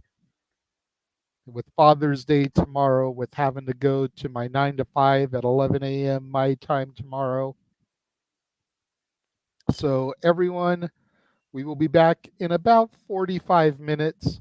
Take your opportunity, grab you something to eat, grab you a tasty beverage, go to the bathroom. Izzy Moreno is your new Mission Pro champion. Izzy Mania is running wild, and Mission Pro Wrestling is honored to have it. Congratulations, Izzy. Have a good night, folks. We'll see you actually in an hour and 45 minutes, JJ. Look at your clock. No, that's what I'm saying. We'll start at the top of the hour. We'll start at 7 instead of 8, 10 instead of 11. What? Yeah. You're crazy. Hey, I figure if we start an hour earlier, we may get done an hour earlier, sir. All right, fudge it. I'm game. We'll see you all shortly. See y'all at the top of the hour. The Jeff Meacham Network's Multiverse of Media. for over 15 years, the recognized symbol of excellence and the standard bearer in coverage of sports and entertainment.